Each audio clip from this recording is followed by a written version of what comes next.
Buongiorno, buongiorno e ben ritrovati alla nostra prima edizione, anche oggi per raccontarvi quello che accade nel nostro territorio. Ci sono tanti temi da affrontare, torneremo fra pochissimo a parlare anche dell'angoscia delle comunità di Martellago e Romano De Zelino per le sorti di Angelo Zen, il 60enne imprenditore disperso tra le macerie del disastro del terremoto in Turchia e in Siria. Parleremo anche di una novità sulle indagini riaperte su una bomber che portano anche nella Marca trevigiana, e poi ancora la cronaca con nuove tragedie della strada, una la scorsa notte nel Rodigino, la vittima è un vicentino, ne parleremo fra pochissimo. Vi ricordo anche che oggi torna l'appuntamento con la CGIL dalle 13:30, quindi poi vedrete il numero per chiamare in diretta se ci sono dubbi e domande da chiedere con i nostri ospiti, e parleremo di pensioni, parleremo di scadenze fiscali e parleremo di lavoro dalle 13:30 con la CGIL. E allora, prima di tutto però, a proposito di lavoro, 2000 circa, ma ce lo confermerà la nostra Tiziana Bolognani, 2000 persone questa mattina a Longarone, è la manifestazione regionale per protestare contro lo spettro sempre più concreto della chiusura dello stabilimento Safilo. Hanno seguito questa manifestazione Tiziana Bolognani e Stefano Bozzi. Subito a te la linea, Tiziana. Sì, eccoci Nicola, buongiorno a voi. Hai detto bene, perché al corteo hanno partecipato oltre 2000 lavoratori in rappresentanza non solo degli stabilimenti della zona industriale di Longarone, ma anche i colleghi di Safilo, di Santa Maria di Sala e di Padova, oltre alle rappresentanze sindacali con l'RSU, i delegati delle fabbriche, delle principali aziende del manifatturiero bellunese. Piange il cuore, questo ha detto il presidente della provincia Roberto Padrin, che per primo ha preso la parola al termine del lungo serpentone umano che si è dipanato dalla zona industriale e che ha bloccato la statale 51 di Alemagna, esattamente come accadde nel 2019, quando la scure della crisi che investì allora la Safilo si abbatté in maniera inesorabile su 500 lavoratori. Oggi a rischio c'è l'intero stabilimento di Longarone, 472 persone rischiano di perdere il lavoro in una situazione paradossale nella quale l'azienda dichiara 1 miliardo di fatturato e 100 milioni di utili. Non permetteremo che questo stabilimento chiuda, non permetteremo che Safilo lasci Longarone. Queste le parole severe, dure, durissime dei 3 segretari confederali CGIL, CISL e UIL che qui hanno raccolto per l'appunto i lavoratori, la voce dei lavoratori, e hanno promesso ai lavoratori, alle maestranze, che nessuno rimarrà indietro. Voi sapete che nelle scorse settimane è stato l'amministratore delegato del gruppo Safilo, Angelo Trocchi, ad annunciare, a dire che non sarebbe più interessante per l'azienda il mantenimento di questo stabilimento, dello storico stabilimento della Safilo a Longarone, in un contesto generale in cui i numeri premiano invece l'azienda, che dobbiamo dire per il 90% però ha scelto di produrre all'estero, e in questo quadro, in questa fotografia sono chiarissime le preoccupazioni dei lavoratori degli stabilimenti Safilo di Santa Maria di Sala in provincia di Venezia e di Padova. C'erano anche loro oggi a Longarone, e loro hanno raccontato che il clima che si respira in queste giornate all'interno di quei luoghi di lavoro non è certamente dei migliori, e la preoccupazione è davvero tanta. Io naturalmente con Stefano Bozzi abbiamo seguito il corteo e vi daremo conto di ogni dettaglio nel corso dei nostri telegiornali. Alla iniziativa è arrivato, ha partecipato, un po' inaspettato, ma ma ha confermato evidentemente la vicinanza della Chiesa manifestata anche nella clamorosa e storica manifestazione indetta proprio dalla diocesi di Belluno Feltre e dalla diocesi di Vittorio Veneto all'epoca per salvare la CC, ma poi sapete come è andata a finire. Quindi io vi farei vedere, chiederei alla regia di mostrarvi e di farvi ascoltare le voci istituzionali che abbiamo raccolto questa mattina e quindi do a voi la linea. Noi vogliamo che Safilo rimanga e questo deve essere il primo pensiero di tutti, non solo in questa giornata ma anche nel corso delle altre battaglie che faremo, perché questa è una vera battaglia per la difesa dello stabilimento, per la salvaguardia del valore industriale e di tutte quelle competenze che ci sono qui. Non c'è nessun motivo perché questo stabilimento non sia più ritenuto strategico, nessuno, eccetto quello di voler fare occhiali fuori dall'Italia. Senta, come commenta il fatto che alla Mido, alla Mostra Internazionale dell'Occhialeria, l'evento insomma più importante al mondo del comparto, non sia stata fatta parola sulla crisi di Safilo? Probabilmente perché non si vuole disturbare quella che è anche comprensibilmente una vetrina del settore.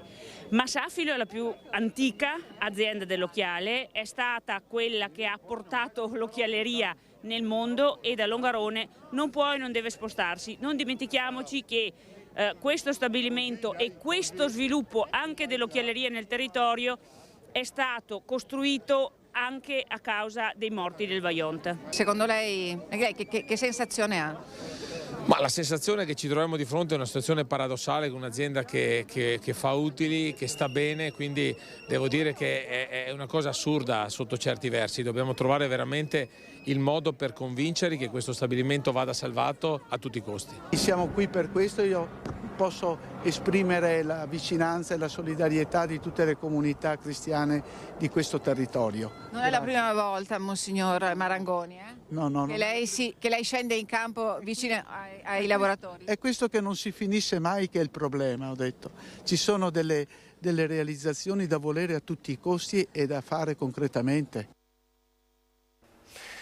Queste dunque le parole anche di Monsignor Marangoni, quindi il vescovo di Belluno Feltre, sceso in campo questa mattina a fianco dei lavoratori. Allora, grazie a Tiziana Bolognani e a Stefano Bozzi, questa sera vi racconteremo tutta la manifestazione che, come ha detto Tiziana, ha visto la partecipazione di oltre 2000 persone perché hanno raggiunto Longarone, la zona dello stabilimento e poi anche la strada occupata anche i colleghi di Padova, di Santa Maria di Sale. Insomma, era una paura che si diffonde un po' in tutto il Veneto, in tutti gli stabilimenti che riguardano Safilo. Adesso vi dicevo, in attesa di collegarci con Ilaria Marchiori, perché dovrebbe esserci pronta Ilaria Marchiori, vi volevo soltanto aggiornare su un fatto di cronaca, l'ennesima tragedia della strada avvenuta la scorsa notte, ve lo dicevo prima. No, vedo Ilaria pronta, allora ve ne parlerò fra pochissimo. Torniamo allora a parlare di Angelo Zen e quindi l'angoscia che colpisce due comunità per le sorti del 60enne disperso in Turchia nel disastro della Turchia e Siria, del terremoto. Ilaria, ti vedo con il sindaco di Martellago che abbiamo sentito già ieri e cerchiamo di capire un po' se ci sono novità. Ilaria. Sì, buongiorno Nicola, buongiorno ai nostri telespettatori. È proprio così, anche perché il sindaco di Martellago, Andrea Saccarola, che è qui con noi, sta continuando a monitorare, a mantenere i suoi contatti per sapere se ci siano delle notizie, sia con la regione sia col sindaco di Romano De Zelino, che sappiamo essere l'altro comune in qualche modo coinvolto, visto che lì risiede uno dei figli di Angelo. Andrea si sente anche con la moglie di Angelo Zen, la signora Patrizia, che però continua a ribadire di non voler rilasciare dichiarazioni, anzi di essere lasciata in pace da tutti gli altri. Perché cosa sta succedendo in queste ore, sindaco? Diciamo che da ieri alle 16:30 che abbiamo ricevuto la notizia abbiamo un via e vai di giornalisti, di curiosi che vanno davanti all'abitazione e giustamente, come ha detto anche il ministro Tajani, bisogna lasciare in pace la famiglia in questi momenti così delicati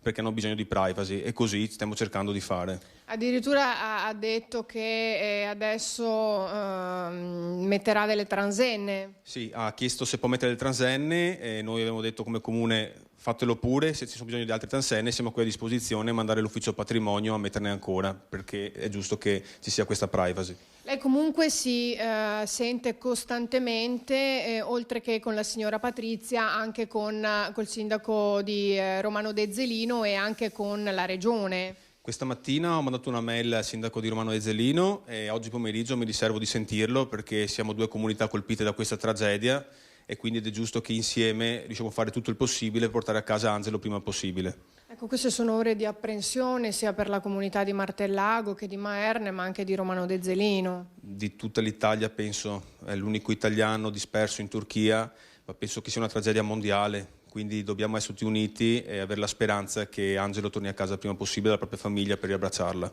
Lei ha già pensato a un'iniziativa? Sì, come comune e come parrocchia di Maerne, grazie anche a Don Siro, domani sera alle 18:30 sarà organizzata una messa, una preghiera di speranza appunto per Angelo.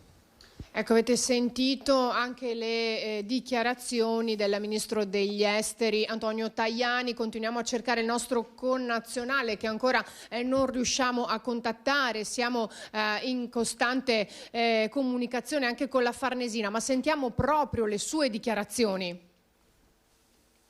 Pare che l'ultimo contatto l'abbia avuto domenica sera, quindi poco prima del terremoto, però lì anche io ho contattato un vescovo che conoscevo ad Aleppo, non era irrintracciabile, poi mi hanno detto che era ricoverato in ospedale perché è stato trovato sotto le macerie, quindi i collegamenti telefonici sono difficilissimi, quindi bisogna che ci sia gente sul posto che individui e trovi la persona, che può stare in giro per la strada, può stare in ospedale, può stare non sappiamo dove, quindi finché non abbiamo notizie continueremo a dire che non ci sono notizie. Appena avremo naturalmente, sarà nostra premura informare tutti, innanzitutto la famiglia, ma siamo all'opera per far sì che, insomma, che quanto prima si possano avere notizie di questo nostro concittadino, quindi la situazione è questa,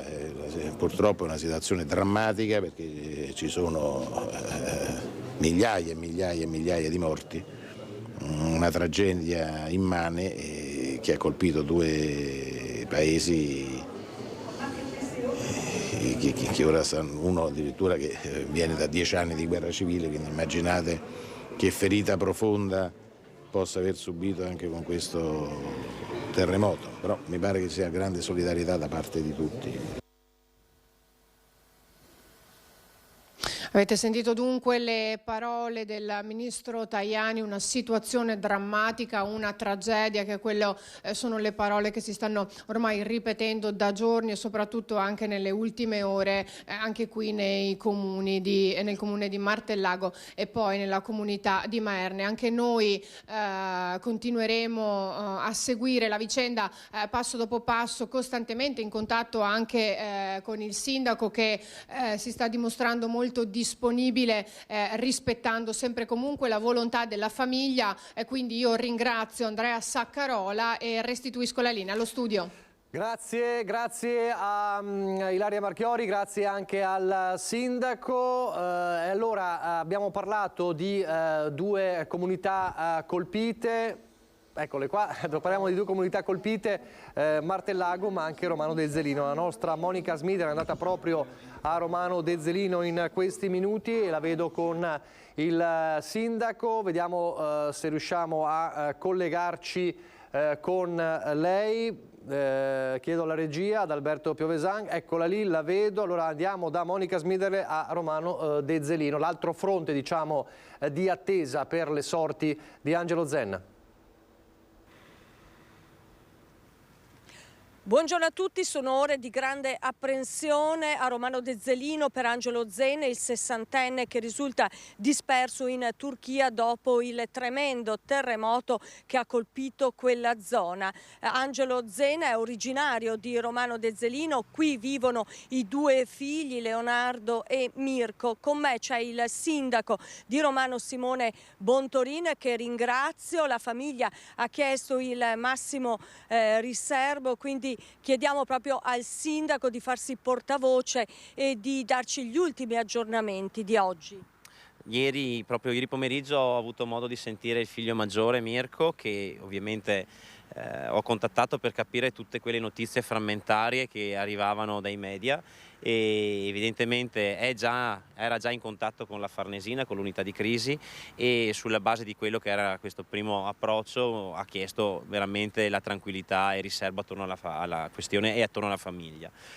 Nella giornata di ieri, soprattutto in serata, alcuni concittadini che hanno modo di lavorare comunque con quelle stesse zone e magari hanno anche dei clienti comuni con il signor Zen mi hanno contattato, e di conseguenza ho fatto da tramite con l'unità di crisi della Farnesina proprio per fornire queste informazioni, questi contatti che sono sicuramente risultati utili a quello che è lo scopo che tutti noi abbiamo in mente, che è ritrovare Angelo Zen vivo.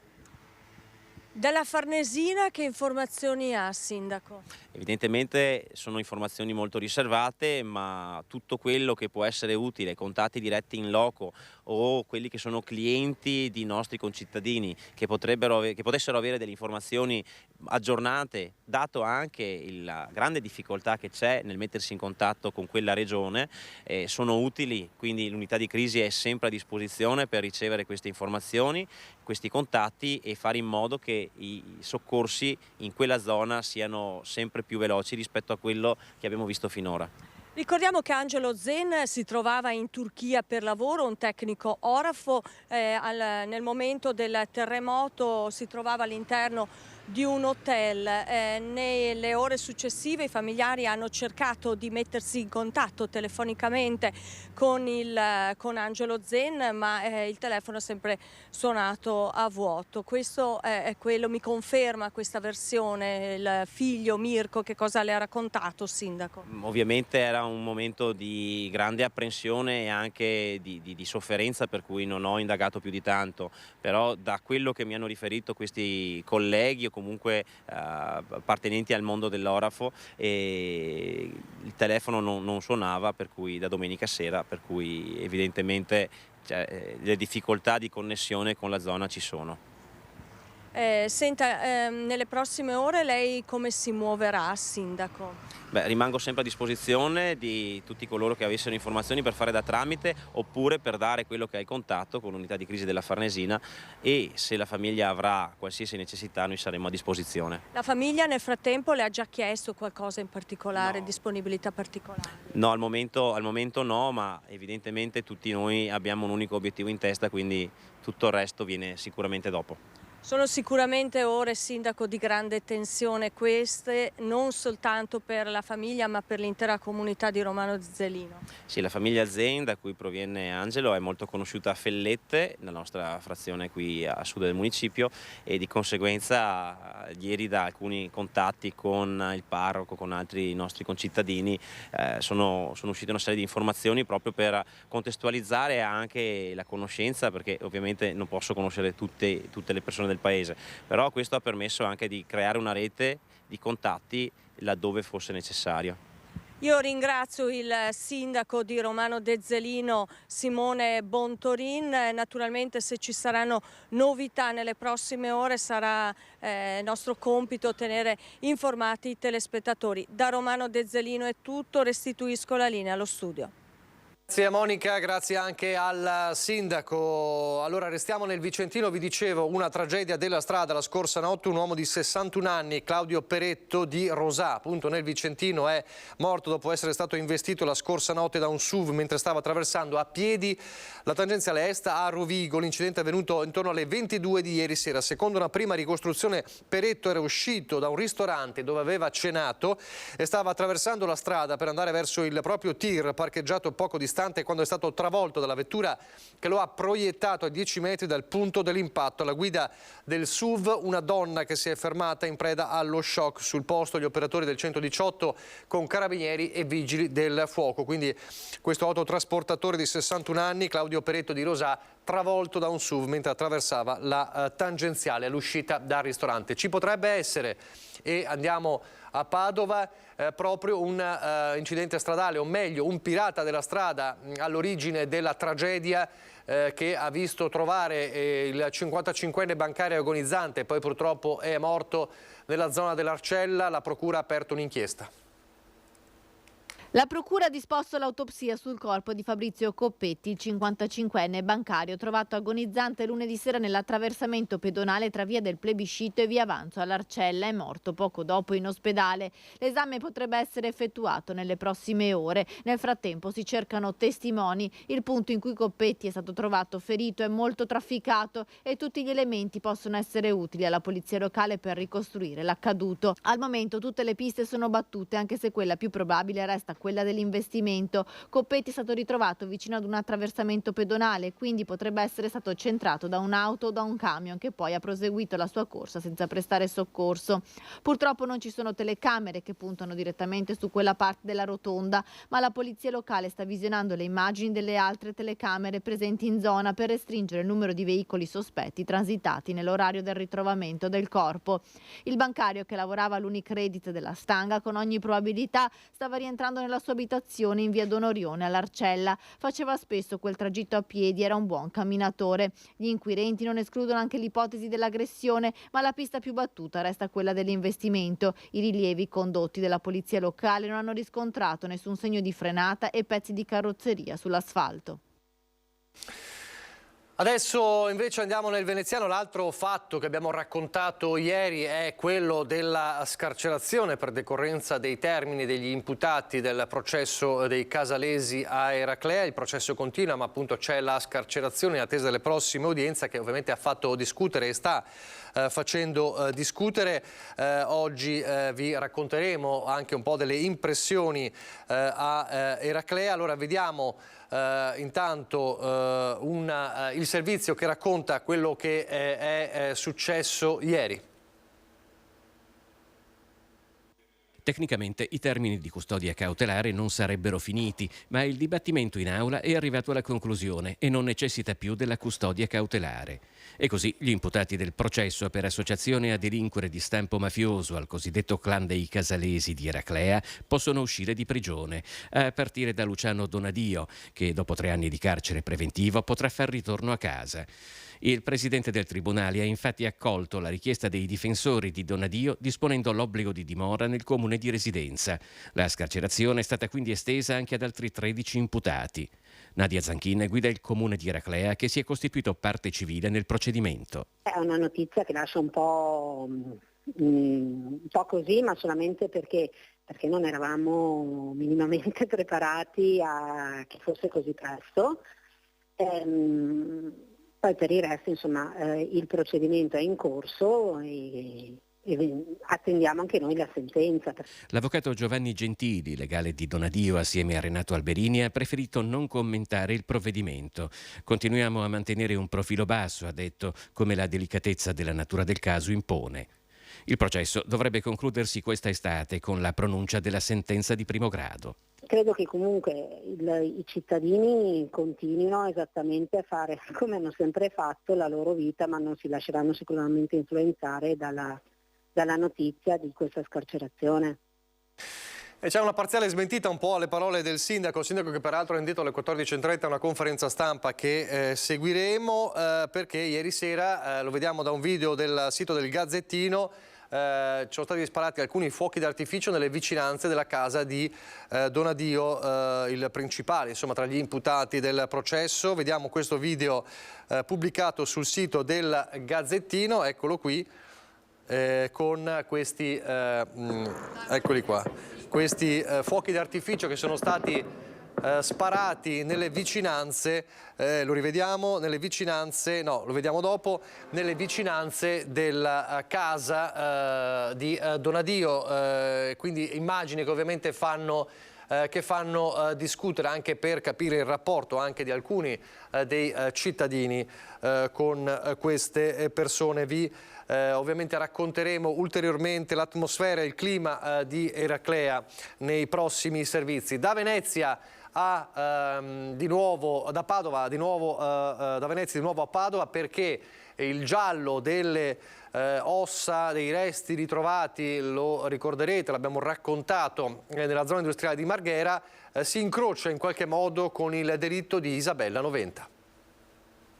Dopo 7 anni si torna a sperare nel ritrovamento del corpo di Isabella Noventa. La procura di Padova sta aspettando gli esiti dell'esame del DNA sullo scheletro rinvenuto nei giorni scorsi in un'area industriale di Marghera. La segretaria di Albignasego era stata uccisa la notte tra il 15 e il 16 gennaio del 2016. Il suo corpo però non era mai stato ritrovato. In carcere all'epoca erano finiti, dopo un mese di indagini, l'ex fidanzato Freddy Sorgato, la sorella Deborah, accusati di essere gli autori materiali del delitto, e la tabaccaia di Camponogara Manuela Cacco, loro complice nella messa in scena orchestrata per far sparire la povera Isabella. Il medico legale che ha esaminato lo scheletro ritrovato lo scorso 30 gennaio a Marghera da alcuni operai che stavano sfalciando l'area ha stimato che fosse stato nascosto lì da almeno 7 anni, un periodo di tempo che coincide con quello del delitto Noventa. E poi l'area del ritrovamento, una zona abbandonata e nascosta vicino a Porto Marghera e a un deposito di carburanti che Freddy Sorgato, camionista che trasportava cisterne di benzina, poteva conoscere.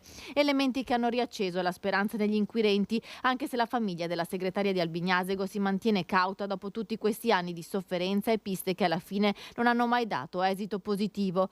Il cadavere trovato a Marghera infatti aveva delle scarpe verdi e di taglia 38. Isabella Noventa invece aveva un piede piccolo, calzava il numero 36 e al momento del delitto aveva delle scarpe nere e bianche. Altri riscontri potrebbero arrivare anche dall'orologio trovato sullo scheletro. Gli inquirenti stanno analizzando il numero di serie. Un altro dramma, un'altra tragedia e ancora anche la giustizia in primo piano. Ieri, due giorni fa, l'avvio del processo di appello a Trieste per la morte delle cugine Sara e Jessica, la tragedia dell'A28. Come saprete, l'imprenditore che le ha travolte rischia uno sconto di pena a causa della riforma Cartabia. Ma il papà delle figliolette di Sara dice: farò subito querela, non ne sapevo nulla. Siamo davanti, il suo sfogo, a un controsenso. Sicuramente si farà questa querela, anzi diciamo, io l'ho scoperto ieri, quindi non è stata fatta prima per questo motivo. Il mio avvocato è già al corrente e la sta già preparando. Va dritto al punto Davis Daros, il compagno di Sara Rizzotto, la giovane morta accanto alla cugina Jessica Fragasso il 30 gennaio dell'anno scorso sulla 28. Lo fa dopo aver scoperto che in appello in tribunale a Trieste l'uomo accusato della loro tragica fine, l'imprenditore 62enne Dimitre Trekov, rischia uno sconto di pena a causa della riforma Cartabia, non tanto per l'omicidio stradale e l'omissione di soccorso, quanto per l'accusa di lesioni gravi nei confronti delle figliolette di Sara, che uscirono vive da quell'inferno di lamiere ma con ferite profonde.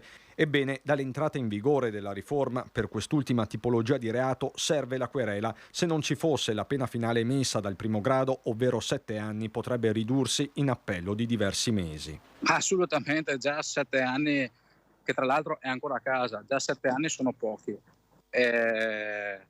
Se dobbiamo ridurla ancora di più la pena, non trovo dove sia la giustizia, insomma, dopo comunque 2 omicidi. Pronto a dare battaglia anche il papà di Jessica, Len Fragasso, che vuole inviare una lettera al capo dello Stato, Sergio Mattarella, con cui ha già avuto subito dopo la tragedia 2 colloqui. Non si può a un assassino dargli anche sconto di pena perché non si presenta una querela di una cosa del genere. Non esiste, cioè proprio non ci deve stare né in cielo né in terra, proprio non esiste, ma non solo da parte mia, di tutte io parlo da parte di tutte le persone che sono nella mia stessa situazione. A un anno dalla tragedia quindi serve una querela anche per la ferita aperta di 2 bambine rimaste senza la madre. Adesso ci sono cure psicologiche, le cure fisiche fortunatamente le abbiamo finite da qualche mese.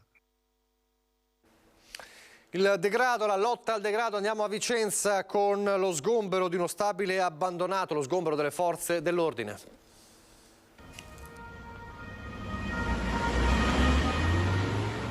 Un maxi blitz delle forze dell'ordine a 2 passi dal centro.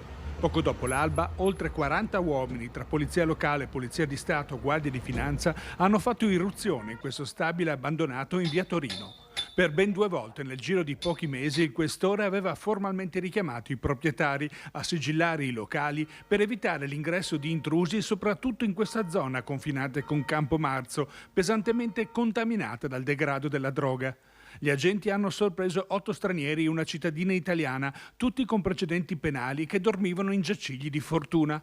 All'operazione ha voluto presenziare anche il sindaco e molti assessori della giunta, che si sono spesi particolarmente per il recupero sotto molti aspetti di questo quartiere. E ora, ripeto, abbiamo dato con un'ordinanza l'obbligo ai proprietari di intervenire per una pulizia all'interno dei locali. La chiusura l'ha fatta MCPS, la spesa verrà addebitata al privato, ovviamente, perché è giusto che paghi il privato se non se ne occupa, e si deve occupare entro 30 giorni, a pena di responsabilità penale, anche di una pulizia interna importante, perché la situazione dentro è oltre ogni limite di decenza. A sollecitare l'intervento radicale i residenti, esasperati per la situazione di degrado fisico e sociale, che hanno letteralmente tempestato di segnalazioni il comune e la questura. La polizia locale ha triplicato rispetto al 2016-2017, dati alla mano, le operazioni di antidegrado, di controllo del territorio, antidroga, eccetera. Triplicato. Nella zona del quadrilatero sono circa, mi pare, 22.000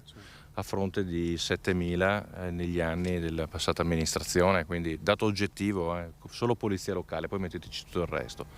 Se poi il problema che poniamo a tutti è avete gli strumenti per un intervento efficace? No, non ce li abbiamo, perché come sapete vengono arrestati e il giorno dopo sono fuori, quindi questa è la verità dei fatti. Dall'amarezza del sindaco alle parole dei residenti, cosa vedevano prima in quella zona, prima del blitz delle forze dell'ordine? È sicuro che vuole che descrivo quello che vedevo qua.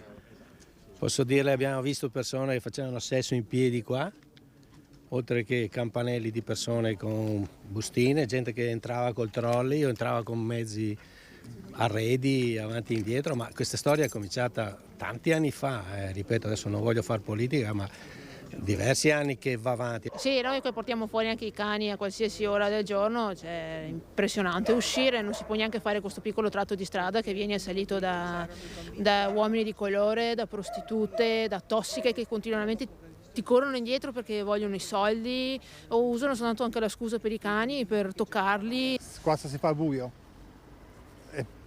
C'è pericolo anche da passare, sai.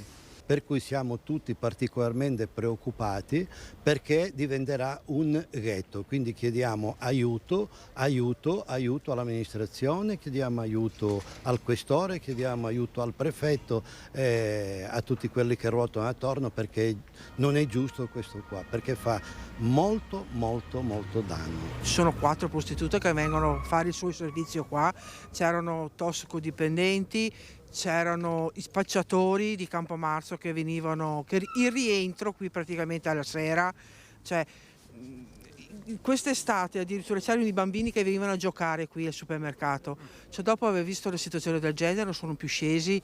Finalmente hanno chiuso, hanno fatto pulizia, sono davvero felice, chissà che adesso cambi situazione, chissà.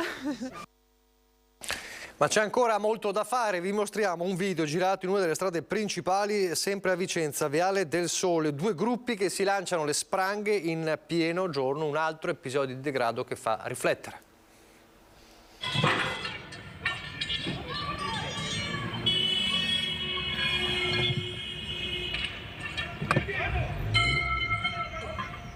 La legge della giungla, di una giungla urbana. Si tirano delle spranghe in mezzo alla strada come se fosse la cosa più naturale del mondo, in pieno giorno, davanti agli automobilisti esterrefatti. Non siamo in una barbara antichità, siamo nel 2023, in Viale del Sole, a Vicenza. Forse una resa dei conti, un litigio tra fazioni avverse schierate ai 2 lati della strada, ma chi sono questi personaggi che trattano la strada come un campo di battaglia?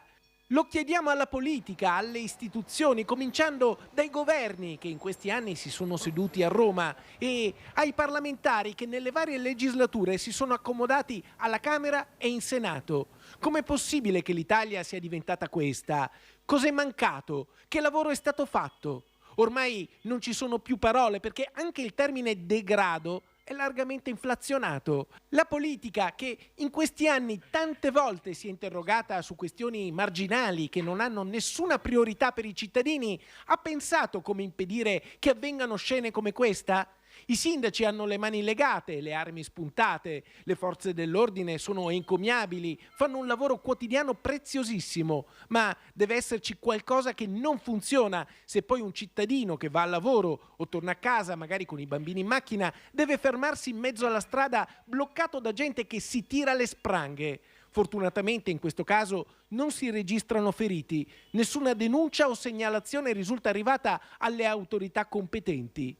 Evidentemente i due gruppi che vediamo in azione risolvono le loro questioni a sprangate e gli va bene così. I cittadini riprendono col cellulare, ma sono inermi, documentano, testimoniano, ma di più non possono fare, anzi no, possono votare. L'unica leva perché i politici, chiamati a rappresentare il popolo, si attivino per cambiare davvero le cose, con più realismo e più efficienza.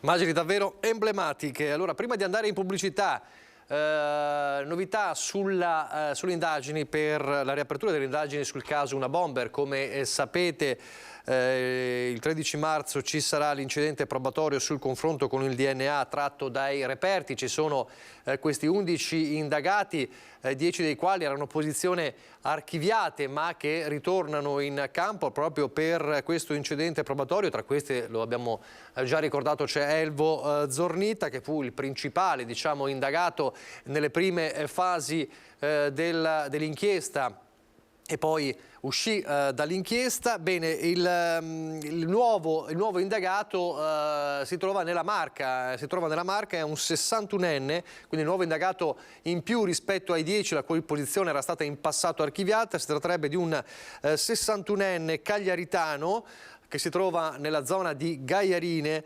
Ha subito una perquisizione, non ha alcun legame con Elvo Zornita, né ha mai lavorato in aziende produttrici di componenti utilizzate da Una Bomber per confezionare gli ordigni. Sui motivi che hanno portato a lui vige il massimo riserbo da parte della Procura di Trieste. L'unico elemento trapelato parla di una persona la cui attendibilità appare problematica ed è tutta da verificare. Quindi continuano anche l'inchiesta, la nuova inchiesta su Una Bomber.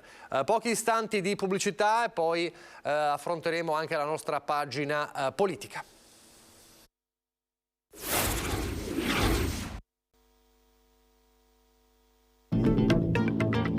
Anna Frank ha abitato anche a Venezia, perché Anna Frank non è solo la bambina uccisa in un campo di sterminio tedesco dopo oltre 2 anni nascosta in una soffitta di Amsterdam con la famiglia. Anna Frank è anche il simbolo dei milioni di innocenti che anche in Italia hanno vissuto nel terrore della morte durante la Seconda Guerra Mondiale.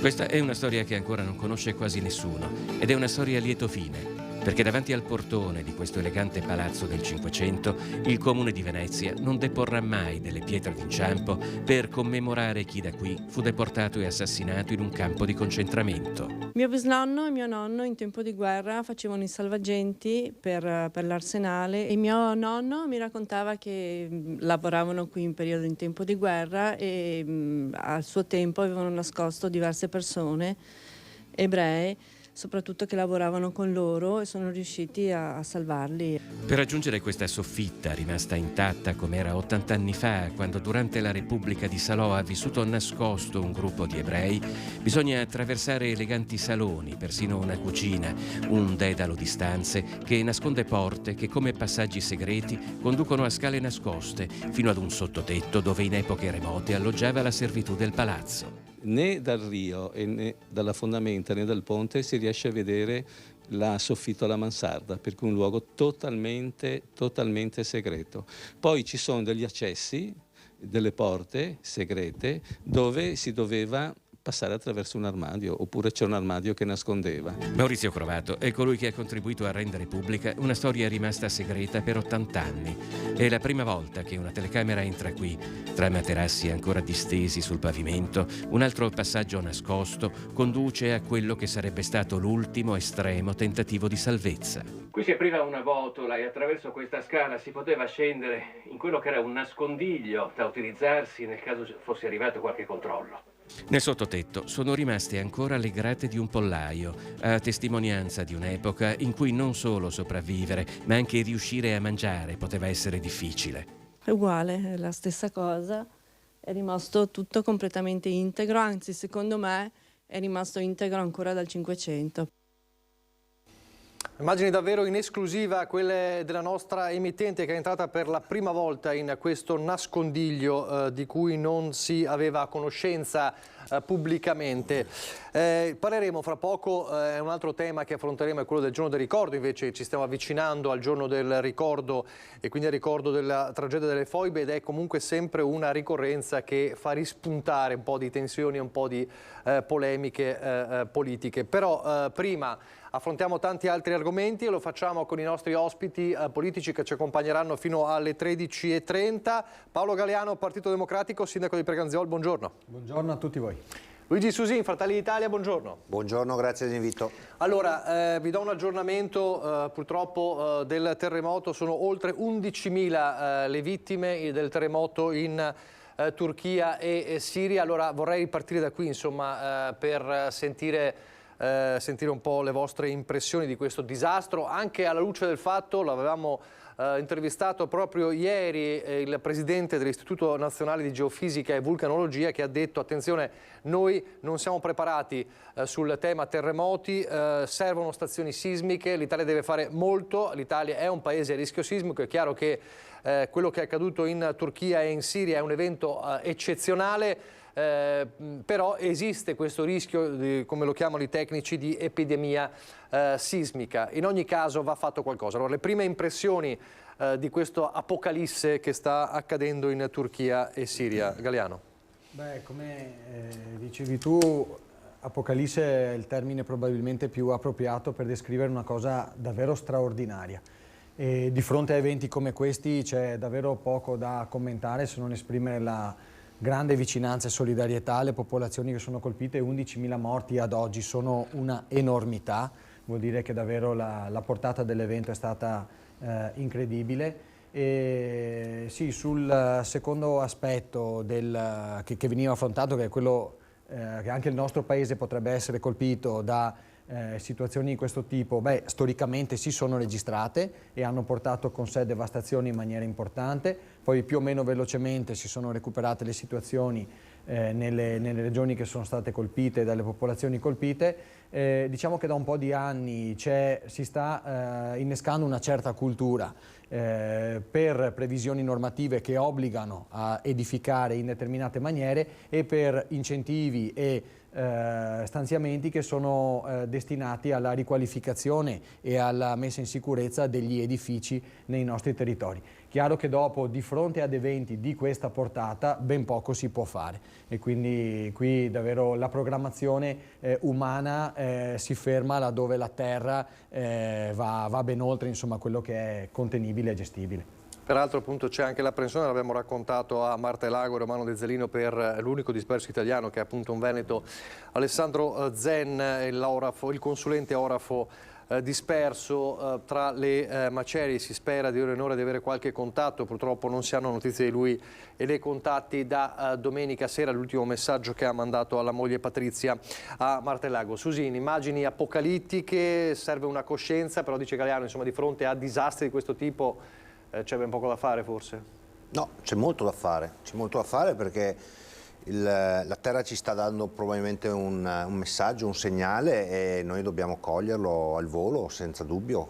Come diceva Galeano giustamente, possiamo fare tanto perché possiamo andare a riqualificare in maniera ordinata e composta, diciamo, in un certo modo, con magari anche stanziamenti che vengono dati, che ne so, anche dall'Europa, ma bisogna farlo subito, perché questo è un segnale, ma ne abbiamo visti molti altri segnali che la Terra ci sta dando giorno per giorno sostanzialmente. E come si parlava prima fuori trasmissione, anche per quanto riguarda l'ambiente, noi dobbiamo andare a lavorare su quello che è la qualità dell'aria, per farlo bisogna sicuramente metterci in mano prima possibile come comuni, come politica, come cittadini, perché comunque tutti quanti rientriamo in questo mondo e ci viviamo tutti i giorni, quindi possiamo fare tutti qualcosa, senza dubbio. Poi ci arriviamo a cosa può fare il governo su questo. Galeano, accolgo l'occasione di avere lei che è un sindaco.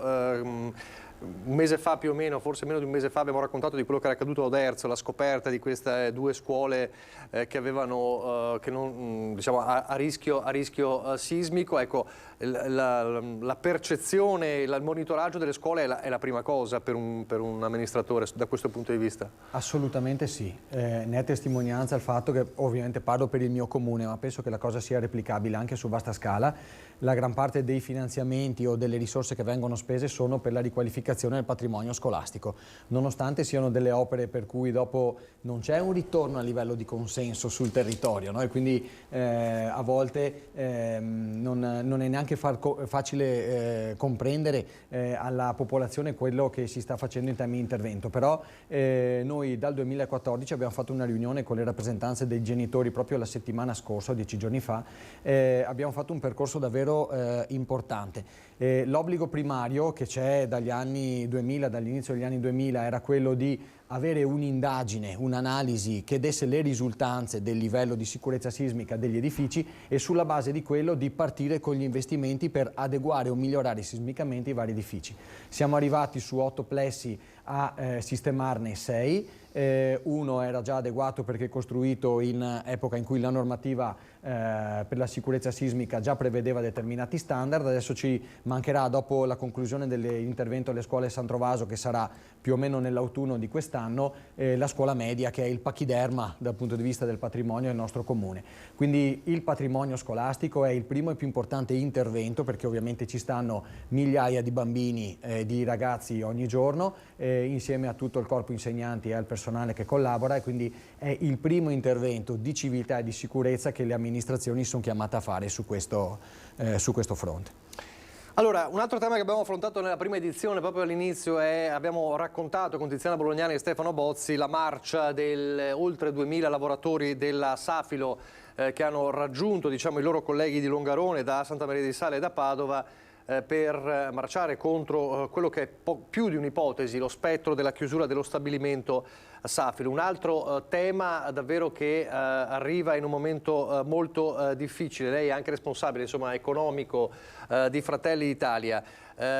Una mazzata del genere significa la morte di Longarone e di una parte della montagna. Cosa si può fare? C'è ovviamente l'azione della Regione su questo, ma come la vede? Anche da esperto, insomma, del settore. Ma allora, quando si chiudono fabbriche, quando si toglie la possibilità di lavorare, senza dubbio diventa sempre un problema. Bisogna sempre essere molto attenti a tutte le circostanze. Il senatore De Carlo è stato proprio là, ha fatto anche... è nato questo comitato, sì, ha fatto un comitato istituzionale, esatto, e sociale, insomma. Esatto, proprio per il fatto che Safilo è comunque un fiore all'occhiello per quanto ci riguarda, e perderlo sarebbe una grave mancanza. Devo dire che dietro a Safilo abbiamo lavoratori che sì, non sono numeri, ma sono delle persone che hanno una famiglia, hanno probabilmente anche dei mutui, dei finanziamenti e dei bilanci familiari legati a quell'azienda. È un'azienda che è sempre stata sul territorio, ha sempre lavorato bene.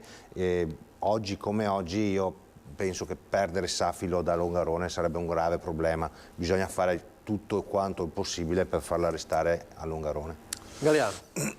Sì, allora io non conosco benissimo la vicenda, ne ho letto di alcuni tratti, però sì, andrebbe sicuramente approfondita.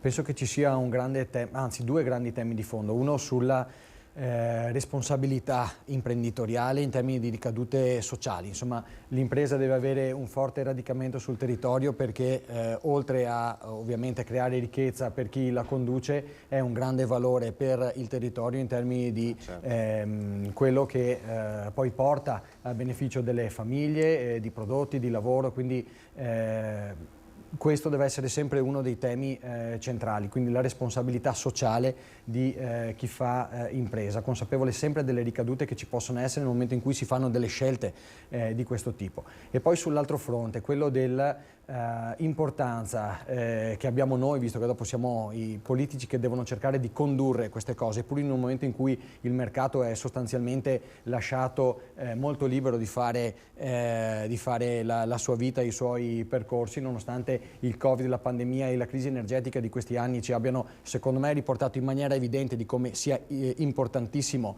l'intervento pubblico di conduzione e indirizzo anche dell'impresa e del mercato. Penso che su questo fronte bisogna potenziare alcuni dei percorsi che erano stati avviati dal precedente governo e che soprattutto nelle aree depresse del nostro territorio devono consentire con risorse mirate. Erano stati stanziati circa 100 milioni dal governo Draghi con la legge sulla montagna per cercare di far sì che in maniera strutturale ci sia la ricostruzione della possibilità delle persone che vivono in questi territori, che appunto vengono definiti svantaggiati o più deboli per le caratteristiche geografiche e geologiche che ci sono, di vivere, di poter scegliere di vivere là dove nascono.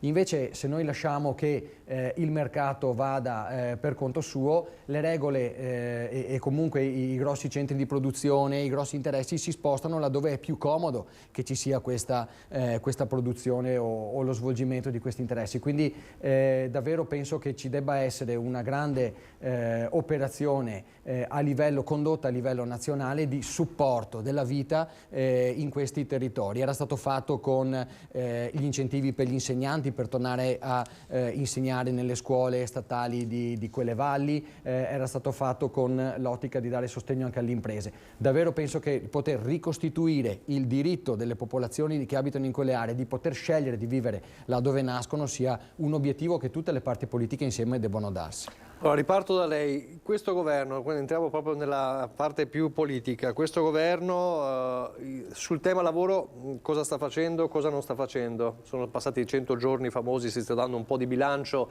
dei primi mesi del governo Meloni, che ha dovuto affrontare anche delle emergenze stringenti, ma il tema lavoro come lo vede? Sì, allora io penso che nella manovra, nella legge di bilancio ci sia un dato su tutti che rappresenta un po' quella che è la delusione che noi portiamo dal risultato di quella legge e simbolicamente è quello della flat tax, nel senso che in un momento in cui si è parlato di una coperta molto corta e che, diciamocelo, era la stessa coperta che c'era anche mesi prima, solo che in campagna elettorale poi la coperta sembra sempre allungarsi. Nel momento in cui noi andiamo a dire che la coperta è corta ma mettiamo al caldo chi già, o scaldiamo di più chi già era al caldo, vuol dire che lasciamo al freddo e congeliamo definitivamente chi quelle difficoltà ce le aveva.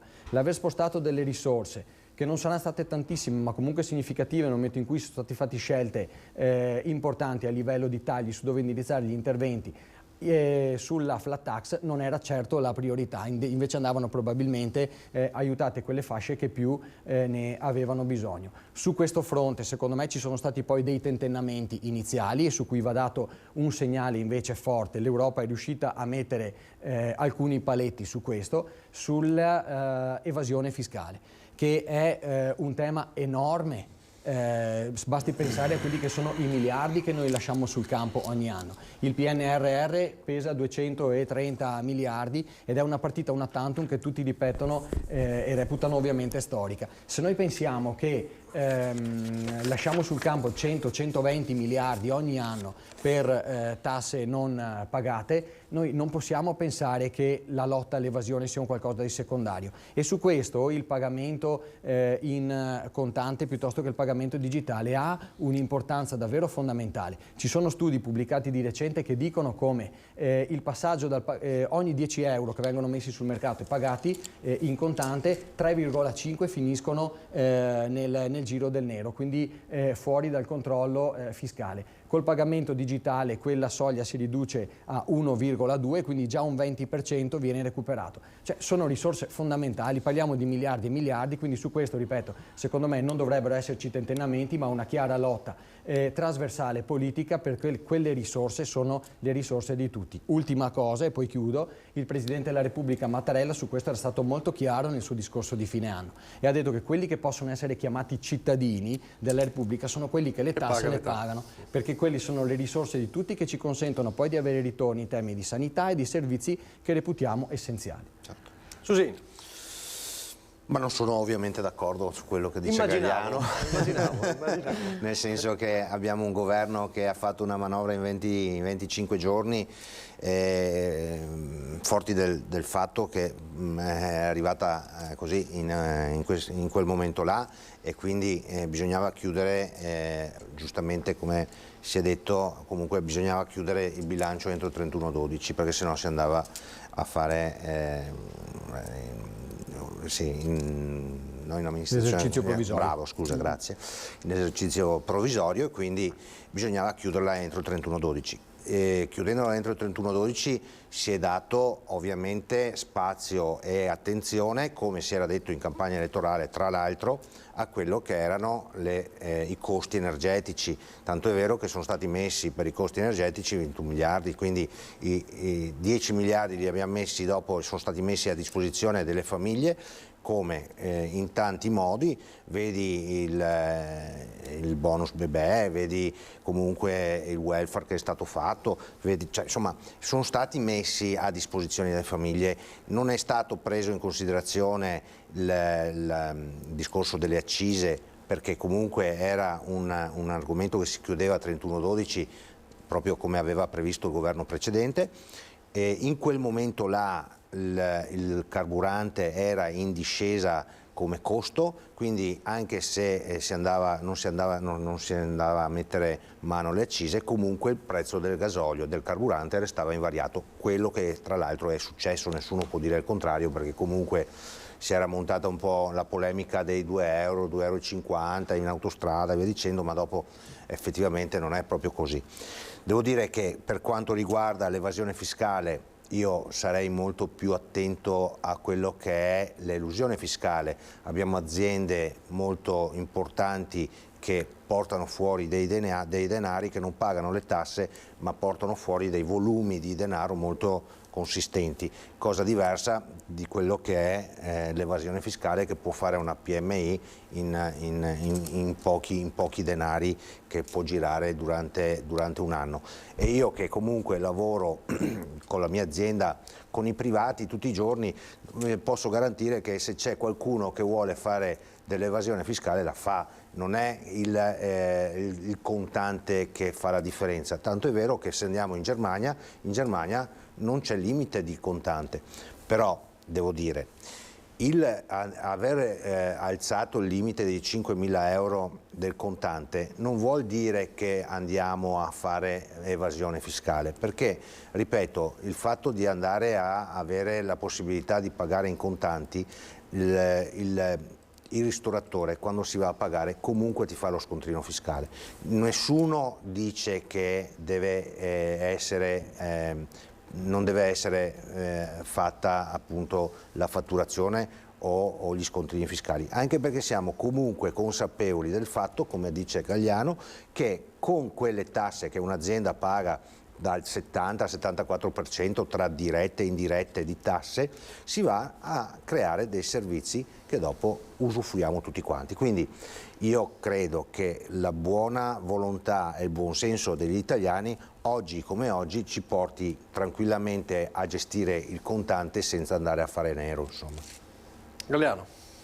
Rispetto a quello che dicevo prima, io ho riportato non impressioni mie ma i risultati che sono quelli di alcuni studi, insomma, che sono stati pubblicati anche sulla stampa locale. Quindi è provato, insomma, che su tot soldi innescati messi nel mercato di contante, una percentuale significativa comunque se ne va. E in tempi di coperta corta io penso che ogni centesimo, ogni euro diventi davvero allora bisogna andare importante. a cominciare a prendere in considerazione Amazon, tutte le aziende che hanno sede in Olanda, che lavorano in Italia e che portano i soldi all'estero. Queste sono le aziende che dobbiamo andare a prendere in considerazione se vogliamo andare a colpire l'evasione fiscale, secondo il mio punto di vista. Ma il piccolo imprenditore che fa lo scontrino, secondo me stiamo parlando di pochi spicci, insomma. Io penso che non è quello che ci porta alla coperta più lunga. Esatto. Ecco, abbiamo visto tanti esempi, quello sul reddito di cittadinanza, dove sono stati fatti dei controlli anche qui a Treviso, in provincia dove a volte si pensa, no, che sia tutto a posto e regolare. Hanno dato, non mi ricordo di quanti milioni si parlava, di situazioni in cui il reddito di cittadinanza era stato usato in maniera impropria. Sono stati fatti degli incontri con l'INPS. Improprio il reddito di cittadinanza è improprio. No, ok, io parlo di chi fa il furbo, perché non è improprio anche pagare le tasse. Pagare le tasse è doveroso, certo. E evaderle è da parte dei furbi. Certo. Idem per il reddito di cittadinanza, c'è una misura che è giusta, fare i controlli è un altro discorso. Io penso che tutte queste cose mettano in luce come noi non siamo un paese da autodichiarazione. Cioè è ormai un dato ineludibile che emerge, sono stati fatti anche dei confronti con gli esperti su questo, con l'INPS anche a livello locale, con altri, per cui si vede che se noi strutturiamo a monte un sistema che possa meglio controllare l'uscita di queste risorse, probabilmente, visto che sui controlli siamo poi parecchio scarsi, riusciamo a non chiudere il cancello quando i buoi sono già scappati. Ecco perché sul tema tasse, contributi, aiuti, sussidi dobbiamo rivedere un po' alcune regole in maniera molto chiara, mettendo dei paletti, sapendo che siamo un paese che in molti casi probabilmente ha un po' un DNA a giocare laddove ci possono essere le zone grigie. Adesso è cambiato tutto. Adesso è cambiato tutto. È cambiato tutto, però i dati dicono che ancora ci giochiamo miliardi e miliardi ogni anno su questo fronte. Io penso che una battaglia seria, cioè tantissimi programmi elettorali, laddove poi si propongono di spendere risorse, di fare nuove iniziative, dicono che una delle sacche da cui andare a prendere la maggior parte delle risorse non può che essere necessariamente l'evasione fiscale. Lo deve essere. Io, forse da un po' da ingenuo e disilluso, sono convinto che questa sia una delle battaglie di giustizia più forti che si debbano fare, perché, ripeto, sono davvero convinto che i cittadini che le pagano debbano essere tutelati in maniera assolutamente maggiore rispetto a chi fa il furbetto e che poi pretende di avere gli stessi servizi quando le cose non vanno male o quando mi faccio male l'ambulanza viene a prendermi per strada e tutte queste cose qua. Quindi, ripeto, pochi o tanti, io penso che 100 e rotti miliardi all'anno, posto che appunto il PNRR è una partita una tantum da 200 miliardi che potrebbe cambiare le sorti del nostro futuro, sia una partita troppo significativa per dire che di fronte a quella la si affronta, insomma, col fioretto. Io penso che di fronte a queste cose si debba andare con la sciabola in maniera chiara. Sì, ma bisogna andare a 360 gradi, appunto, certo. No? Secondo me bisogna cominciare dai grossi volumi per dopo arrivare anche ai piccoli, e piccoli non sono quelli che sicuramente girano contante certo. oggi, perché i numeri importanti sono altrove. Sono stati anche i giorni questi nei quali era la settimana scorsa, esattamente giovedì scorso, il Consiglio dei Ministri ha dato il via libera al DDL sull'autonomia firmato Calderoli. Una settimana è passata, si è molto discusso e quello che ci si domanda è il primo passo verso un percorso, ma quanto ci si sta avvicinando davvero all'autonomia, secondo Susin? Ma diciamo che intanto bisogna fare un monumento a Calderoli, perché devo dire che lui ha avuto questo mandato e da subito ha cominciato, è arrivato con carte, tant'è che qualcuno si è lamentato che aveva intrapreso un percorso, ma quello è il mandato che ha avuto da questo governo, di portare avanti l'autonomia, e lo ha fatto in modo devo dire anche adeguato. Significativo appunto è che con un governo Meloni ci sia dopo 3 mesi già così approcciati all'autonomia, perché questo è successo, ovvio che non l'abbiamo portata a casa, si è così instradato un iter che adesso deve fare il suo, deve portare a fare tutto quanto il suo corso. Però prima non c'è mai stato, quindi devo dire che in questo momento qua l'orgoglio di questo governo è avere così portato in Consiglio dei Ministri e approvato un iter che adesso andrà avanti, cosa che prima appunto non era successo, e per quanto riguarda Fratelli d'Italia ancora più orgogliosi siamo perché comunque ci dicevano che noi eravamo contro l'autonomia, mentre questo è un chiaro segnale che contro l'autonomia non siamo, anzi devo dire di più, siamo a favore dell'autonomia come abbiamo sempre dichiarato, e in più crediamo che sia opportuno affiancare anche quello che è il presidenzialismo. Perché il corso del presidenzialismo, il percorso parallelo, anche se sono due cose diverse, ma comunque insomma. D'altra parte invece c'è un PD che fin da subito, il giorno stesso, con le parole di uno dei candidati alla segreteria Bonaccini, ha detto pronti a mobilitarci. Perché non piace questo DDL al PD?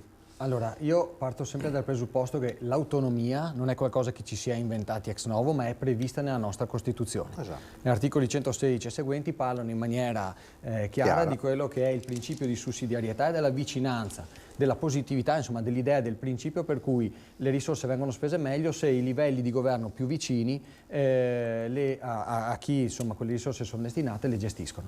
Quindi non inventiamo nulla di nuovo.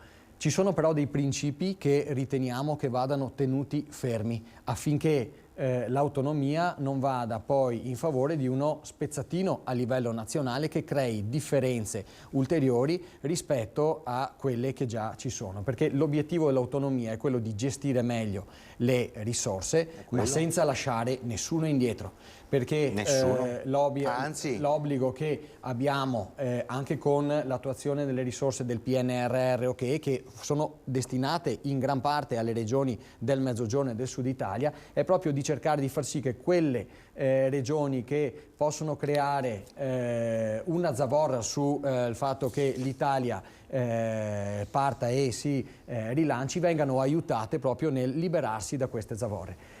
I principi quindi su cui noi dobbiamo tener fermo ogni disegno di legge sull'autonomia non possono fare, e su questo infatti ci sono dei cenni che preoccupavano Bonaccini in questo caso e poi anche il Partito Democratico, delle differenze tale per cui queste divergenze fra i vari territori rischiano di essere acuite. Quindi autonomia sì, come responsabilità di gestione delle risorse. Occhio però che non vengano meno i principi di solidarietà fra i vari territori, perché ricordiamoci che comunque l'Italia è una e indivisibile e su questo non si vuole certo venir meno. Era meglio la proposta delle 7 materie del Partito Democratico?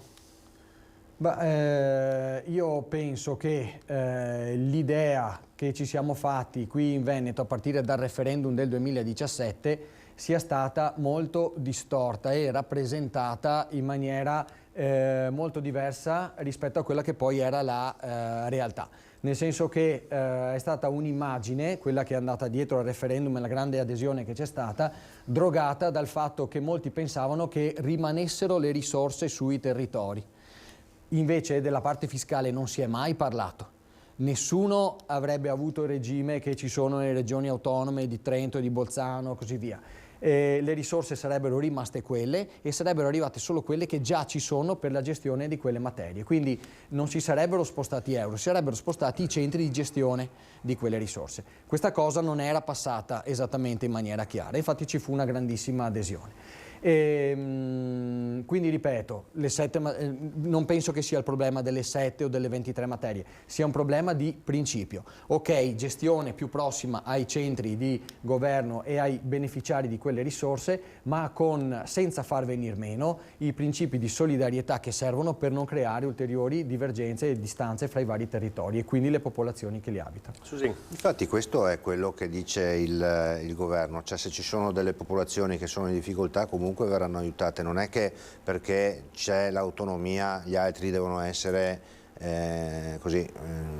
dimenticati. Ma su questo la Anzi, posizione di Fratelli d'Italia è sempre stata un po' più chiara rispetto a quella della Lega, che aveva un'idea diversa. No, è molto chiara, insomma. quindi devo dire, se questo governo guidato dal Presidente Meloni è oggi in questa direzione, io credo che nessuno resterà mai indietro, perché comunque non c'è la volontà di far restare indietro nessuno. L'Italia è indivisibile, siamo tutti d'accordo, siamo tutti consci, e questo è quello che sappiamo tutti quanti. Quello che dobbiamo essere comunque consapevoli: si è avviato appunto un iter, adesso chiaramente non dobbiamo così dare secondo me notizie sbagliate. L'iter non è che si chiude fra un anno, ci vorrà del tempo perché si chiude. Io, per come la vedo io, prima che si chiuda andremo a finire nel 2024, però c'è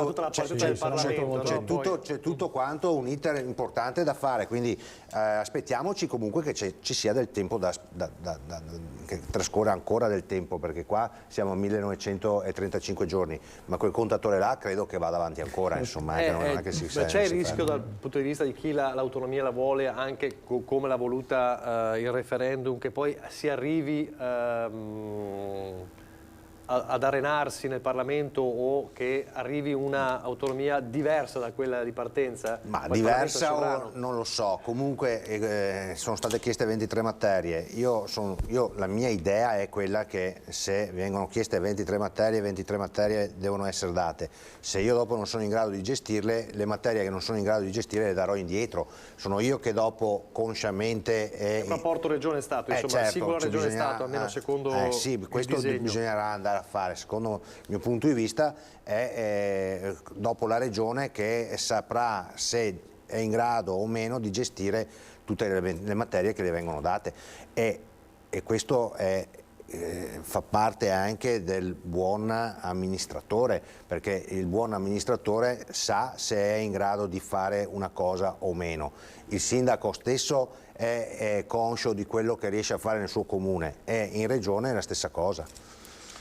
C'è un tema tra le materie che più ha fatto discutere e continua a far discutere nello scontro politico, è quello della scuola, perché chi non vuole il centro-sinistra, insomma il PD, parlano di una scuola che deve rimanere come adesso. Certo, ma infatti la questione dei LEP, dei livelli essenziali delle prestazioni, diventa davvero dirimente, proprio per far sì che ogni territorio comunque venga messo nelle condizioni di garantire determinati standard minimi, ritenuti sufficienti da quello che sarà il disegno che partorirà il Parlamento, per lo sviluppo e per la conduzione e la gestione di quei territori. La questione della scuola, che deve ritornare dopo anni di davvero taglia e cuci che non hanno fatto bene a quel sistema, a essere davvero la possibilità di ascensore sociale, in maniera che con lo studio, con la frequentazione, con la formazione, i ragazzi, a prescindere dal luogo di provenienza e delle condizioni economiche della famiglia di provenienza, possano giocarsi nel futuro le loro chance in maniera libera. Ecco perché un tema come la scuola, che queste chance le costruisce in maniera aperta, trasversale, univoca nei confronti di tutti i giovani, o almeno così dovrebbe essere, non può essere certo uno di quei temi su cui ci sono divergenze a livello regionale, ma un patrimonio, un sostrato comune che garantisce a tutti i ragazzi italiani di giocarsi le proprie possibilità secondo quello che riusciranno a sviluppare nel loro percorso di studi e secondo la voglia che avranno, insomma, di impegnarsi.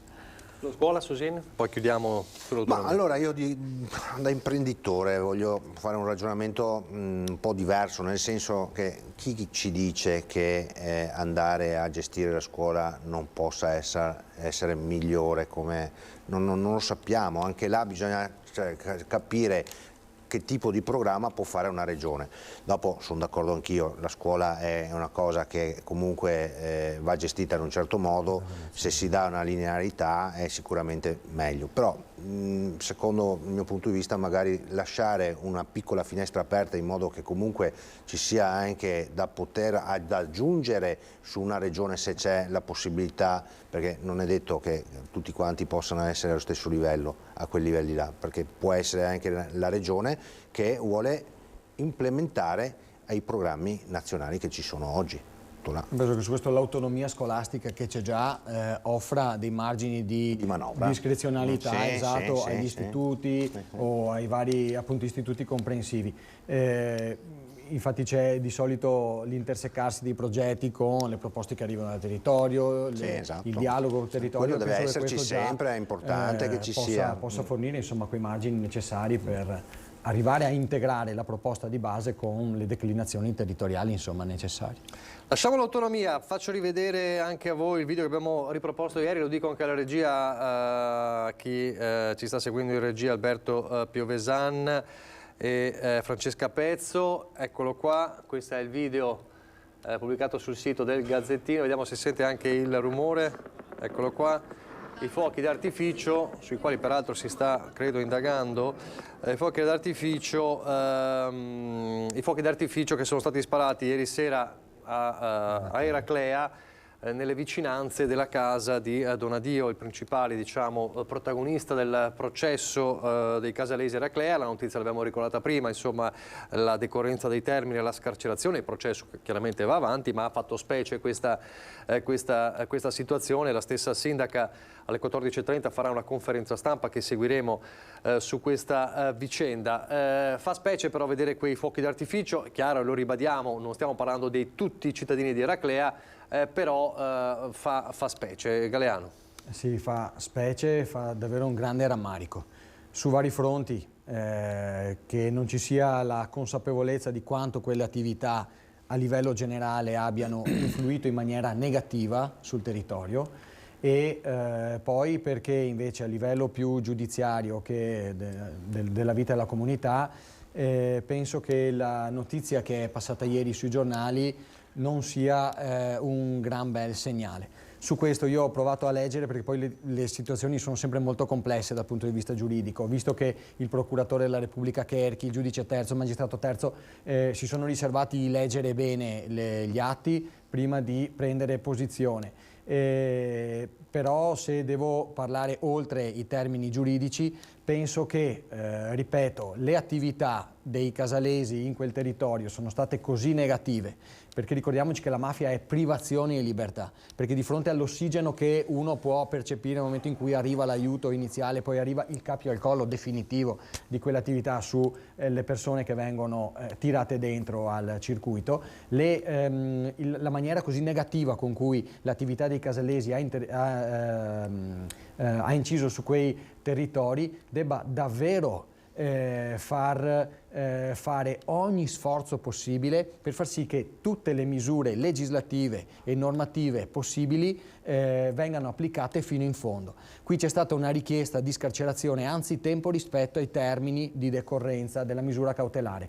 Ecco, io penso da cittadino, e io ho anche studiato giurisprudenza ma poi l'ho abbandonato ormai da tanti anni, quindi non parlo certo da tecnico ma da cittadino, non sia pensabile, proprio per ciò che significa il territorio, il fenomeno mafioso in un paese come il nostro, che si molli di 1 millimetro quelle che sono le tutele ammesse per cercare di contenere questi fenomeni. Quindi davvero il richiamo è a quello che ogni possibile contenimento della situazione venga messo in atto, perché davvero, vista la detenzione di armi, tutte le cose che erano state sottolineate nel momento in cui c'era stata poi l'incriminazione e lo svolgimento del processo, sono situazioni che possono incidere in maniera negativa tuttora nel momento in cui uno torna solamente ad avere l'obbligo di residenza all'interno del comune senza altre limitazioni. Quindi davvero io penso che quella che è circolata ieri sui giornali sia una notizia che va interpretata in maniera negativa, e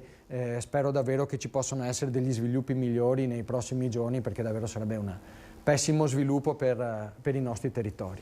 Carabinieri stanno indagando intanto sui fuochi d'artificio non autorizzati fatti esplodere proprio nella sera in cui ieri sera Donadio è tornato a casa. E, come riporta l'ordinanza, scrive il Gazzettino, nonostante tecnicamente i termini non siano ancora scaduti, per la fase dibattimentale a cui siamo arrivati, cioè a pochi mesi dalla sentenza di primo grado, non ci sarebbe più la necessità della custodia cautelare in carcere, una carcerazione preventiva, nonostante permanga la necessità di un controllo con l'obbligo di dimora nel comune di residenza. Questo, diciamo, è l'alveo, diciamo, legale in cui questo è accaduto, però insomma poi sono scelte e scelte, diventa anche una scelta, una decisione che con delle conseguenze. Allora, quello che è successo è gravissimo secondo me. Arrivare a Eraclea a fare fuochi d'artificio perché una persona torna a casa è secondo me il momento clou che ti fa capire che effettivamente anche qua c'è qualche problema. Devo dire che in questo momento qua la giustizia ha estrema necessità di riforme. A 360 gradi. Oggi abbiamo un ministro che è estremamente competente e ha le idee chiare anche su queste attività qua, che non devono più succedere, non si devono manifestare in nessun momento e da nessuna parte. Credo che Crede che possa intervenire Nordio anche su questa vicenda, su questa decisione? Nordio non credo su questa vicenda qua. Presumo che Nordio prenda delle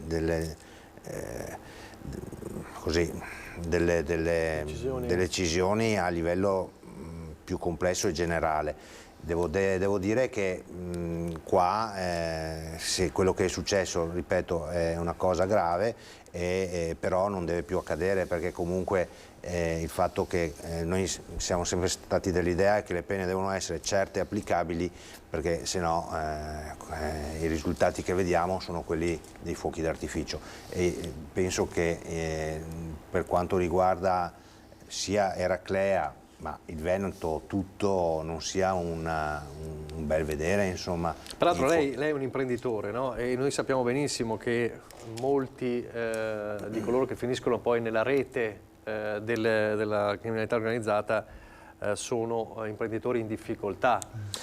Quello che diceva Gagliano calzava perfettamente, no? Perché qua ci sono grossi problemi a livello economico. Quando un'azienda comincia ad andare in difficoltà a livello economico, pur di salvarsi fa carte false, e delle volte capita appunto in mano di questa gentaglia che a dir così ti dà i soldi a costo zero, in realtà ti mette appunto il cappio a collo e non se ne viene più fuori. Uno di questi lo abbiamo visto poco tempo fa, che ha denunciato, gli hanno bruciato l'azienda, gli ha bruciato la macchina, gli hanno bruciato. E oggi però... C'è da dire poi che ci sono anche quelli compiacenti però poi.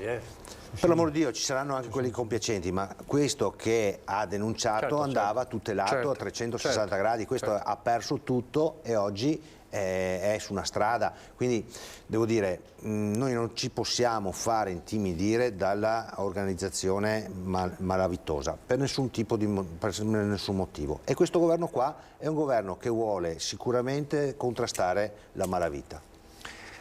Lei parla non solo da sindaco ma anche da coordinatore regionale di avviso pubblico, insomma. Sì. Come si può intervenire su questo? Faremo un intervento e ci siamo sentiti con i coordinatori referenti dell'associazione, che ricordo essere una rete di comuni che nel Veneto ha superato le 100 unità, siamo 580 comuni più o meno in Veneto, 573 mi pare, e siamo a 111 enti soci. Ci siamo sentiti con i coordinatori della rete proprio perché abbiamo interpretato, oltre che i fuochi di artificio ovviamente, anche la posizione della magistratura, pur rispettandola, come davvero un segnale non buono, proprio per le ricadute negative che sul territorio ci possono essere nel momento in cui questi soggetti, che sono stati giustamente incarcerati, possano tornare con la sola limitazione dell'obbligo di dimora nel comune. Siamo un territorio sensibile a questi problemi. Si fanno convegni, si fa formazione per cercare di far capire di quanto anche il nostro Veneto, che spesso viene dipinto insomma come immune o solo con qualche infiltrazione, oggi registri un vero e proprio radicamento del sistema mafioso. E c'è un ulteriore elemento che fa capire di come possiamo essere davvero in difficoltà come territorio. La mafia segue le risorse economiche, va dove ci sono i soldi. È chiaro che quindi l'impresa, gli affari sono il primo mirino che entra nell'obiettivo della mafia. La struttura economica del nostro Veneto è nella stragrande maggioranza dei casi composta da aziende piccole di conduzione familiare, e il dato dei suicidi che c'è stato fra gli imprenditori dopo il 2008, con la prima crisi economica e tutte le crisi che ci sono succedute, ha visto fra le regioni che sono ritenute economicamente trainanti nel nord, quindi noi, Emilia, Lombardia, la regione col maggior numero di suicidi. E questo a testimonianza del fatto che quando c'è la propria azienda in ballo, la propria vita, il sacrificio e il sudore di tanti anni di lavoro, si è pronti davvero a quasi a tutto pur di trovare delle risposte che tengano in vita quel patrimonio. Ecco quindi che deve esserci l'impegno da parte dello Stato di cercare di dare soluzioni veloci e attendibili, perché non ci sia invece la ricerca verso i canali dell'illegalità di risposte per dare ossigeno alle proprie attività. E tutti questi dati messi insieme ci fanno dire che anche qui in Veneto dobbiamo stare davvero molto attenti per il condizionamento che queste attività hanno anche oggi sulla vita delle nostre comunità. Grazie davvero allora ai nostri ospiti, ringrazio Paolo Galeano e Luigi Susin per essere stati con noi, davvero insomma abbiamo affrontato tanti argomenti. Adesso vediamo per qualche istante quali sono le previsioni del tempo per le prossime ore, poi la pubblicità, poi dalla prima edizione passeremo allo spazio dedicato alla CGIL, quindi comparirà poi anche il numero per chiamare in diretta, parleremo di lavoro, di pensioni e anche delle scadenze fiscali in arrivo. Allora meteo, pubblicità e poi con la CGIL lo spazio per voi. Ringrazio Paolo Galeano e Luigi Susin. A fra poco. Grazie a voi. Grazie a voi.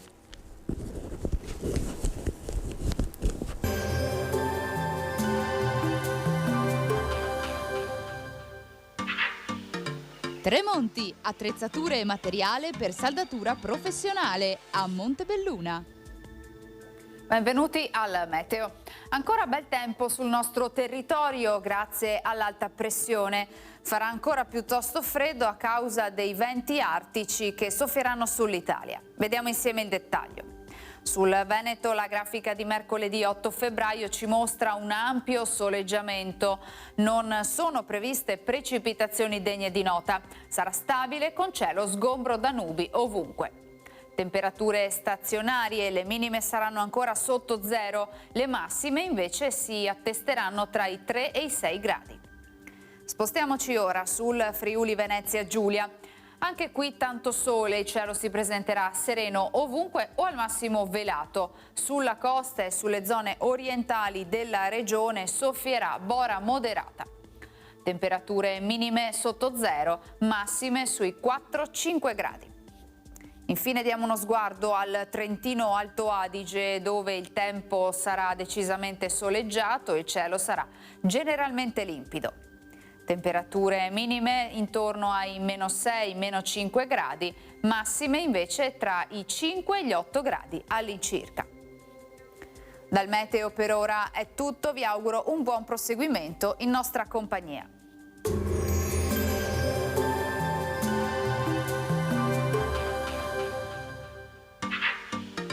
Tremonti, attrezzature e materiale per saldatura professionale a Montebelluna.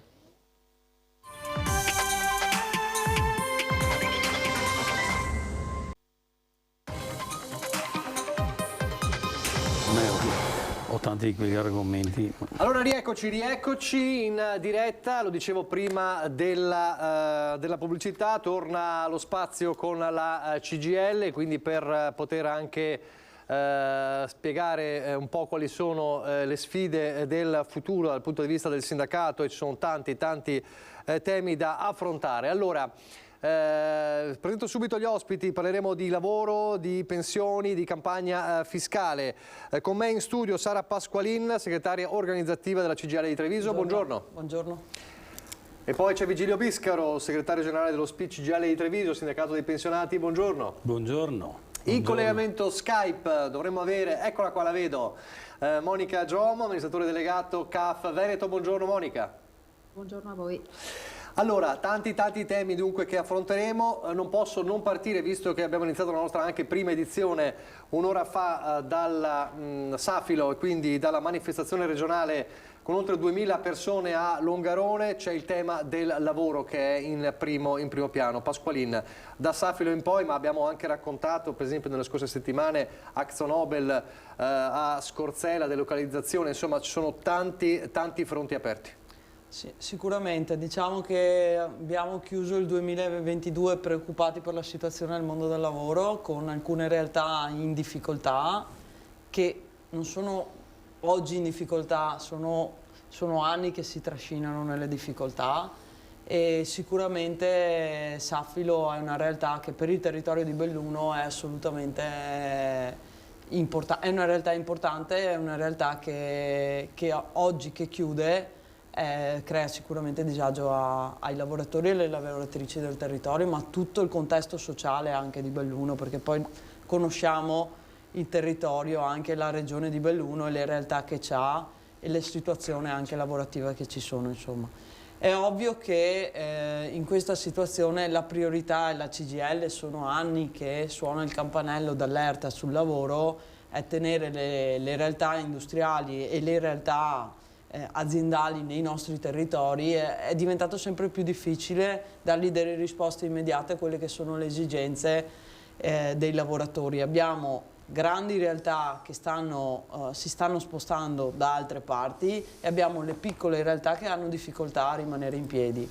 Vuol dire che dal punto di vista del mondo del lavoro e dal punto di vista anche dell'economia non si sta facendo investimenti da anni sui nostri territori e a dare risposta appunto a quelle che sono le esigenze del mondo del lavoro. Ma questa è una cosa che io mi permetto di dirlo, come CGIL veramente sono più di 10 anni che mancano riforme sul mercato del lavoro che diano delle risposte concrete, e abbiamo visto dal Covid in poi che la modalità del bonus e di una tantum non risolvono di fatto i problemi strutturali che esistono nei nostri territori.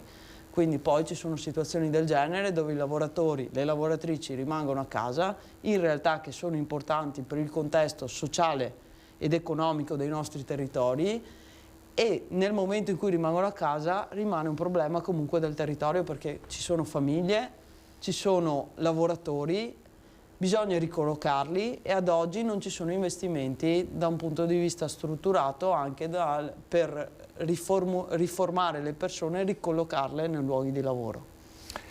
Ricordo intanto 0422 162 6332, se non sbaglio, correggetemi, no, 82. Allora Vigilio Biscalo che ci vede meglio di me. 162832. Perfetto, benissimo. Vigilio Biscalo ci vede meglio di me. Da lontano, da vicino devo inforcare. Per intervenire in diretta, ovviamente se avete chiarimenti da chiedere sulle vostre situazioni, poi la nostra regia segna il vostro numero se è il caso poi di richiamarvi. Allora restiamo sul tema del lavoro. Allora Pasqualin, ci siamo lasciati, diceva lei, con un 2022 difficile. Che 2023 vedete? Come si sta muovendo il governo dal vostro punto di vista? Cosa c'è ancora da fare? La priorità qual è? E immagino che ci sia anche quello della sicurezza sul lavoro, ma lo affrontiamo anche dopo. Beh sì, la sicurezza sul lavoro è in primis, perché comunque, soprattutto anche per il territorio di Treviso, abbiamo avuto tanti episodi di infortuni importanti, addirittura anche di morti, insomma. Poi semmai in caso ci ritorniamo. Certo. Allora, il giudizio che la CGIL sta dando all'operato del governo ovviamente non è positivo. Questa è la nostra posizione, ma è la nostra posizione perché non stiamo vedendo azioni mirate ad equilibrare quella che era una situazione drammatica che si protrae appunto da anni. È ovvio che nel momento in cui un governo, soprattutto un governo eletto, perché ricordiamoci che questo governo ha vinto le elezioni con una maggioranza importante in Parlamento, quindi si dà per scontato che quando uno ha una maggioranza possa veramente incidere anche a livello legislativo con riforme importanti. Ad oggi quello che sta arrivando non sta rispondendo secondo noi alle esigenze, come dicevo prima, che abbiamo nei territori, quindi anche quello che abbiamo visto nei decreti che si stanno sviluppando e in quello che sono le decisioni che sta prendendo questo governo, secondo noi non stanno rispondendo a quelle che sono le necessità del Paese.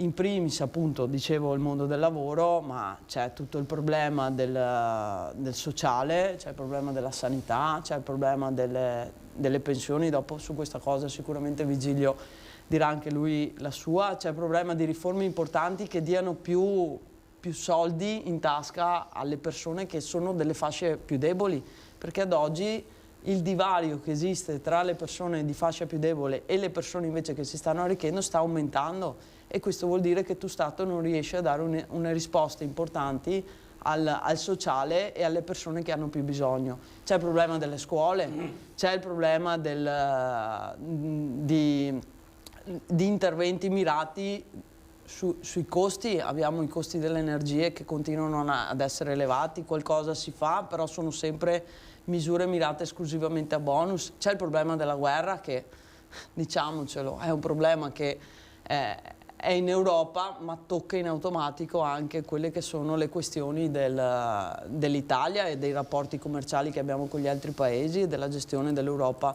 di determinate questioni.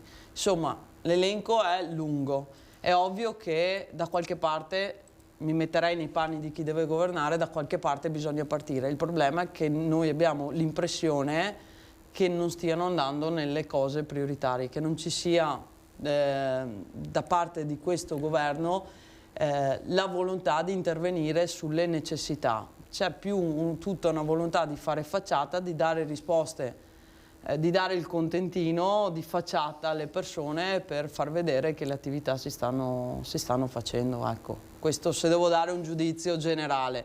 Se andiamo nello specifico, noi le proposte le abbiamo fatte, le continuiamo a fare, ai tavoli di discussione ci andiamo, però più che discutere, più che parlarne, forse è il caso di iniziare a intervenire e di fare qualcosa che concretamente risponda alle esigenze. Quali sono allora queste proposte sul tavolo? Beh, noi comunque da anni pensiamo che ci sia la necessità di dare più respiro alle fasce più deboli, quindi di intervenire nel mondo del lavoro concretamente con una riforma fiscale che vada a dare che vada ad agevolare quelli che sono le fasce che ad oggi si accollano la buona parte dei costi. Insomma, sul lavoro dipendente lo diciamo da anni, la busta paga ormai è agli sgoccioli, non c'è un aumento contrattuale dall'altra parte, no, perché non c'è volontà e c'è volontà invece di elargire risorse in altre direzioni.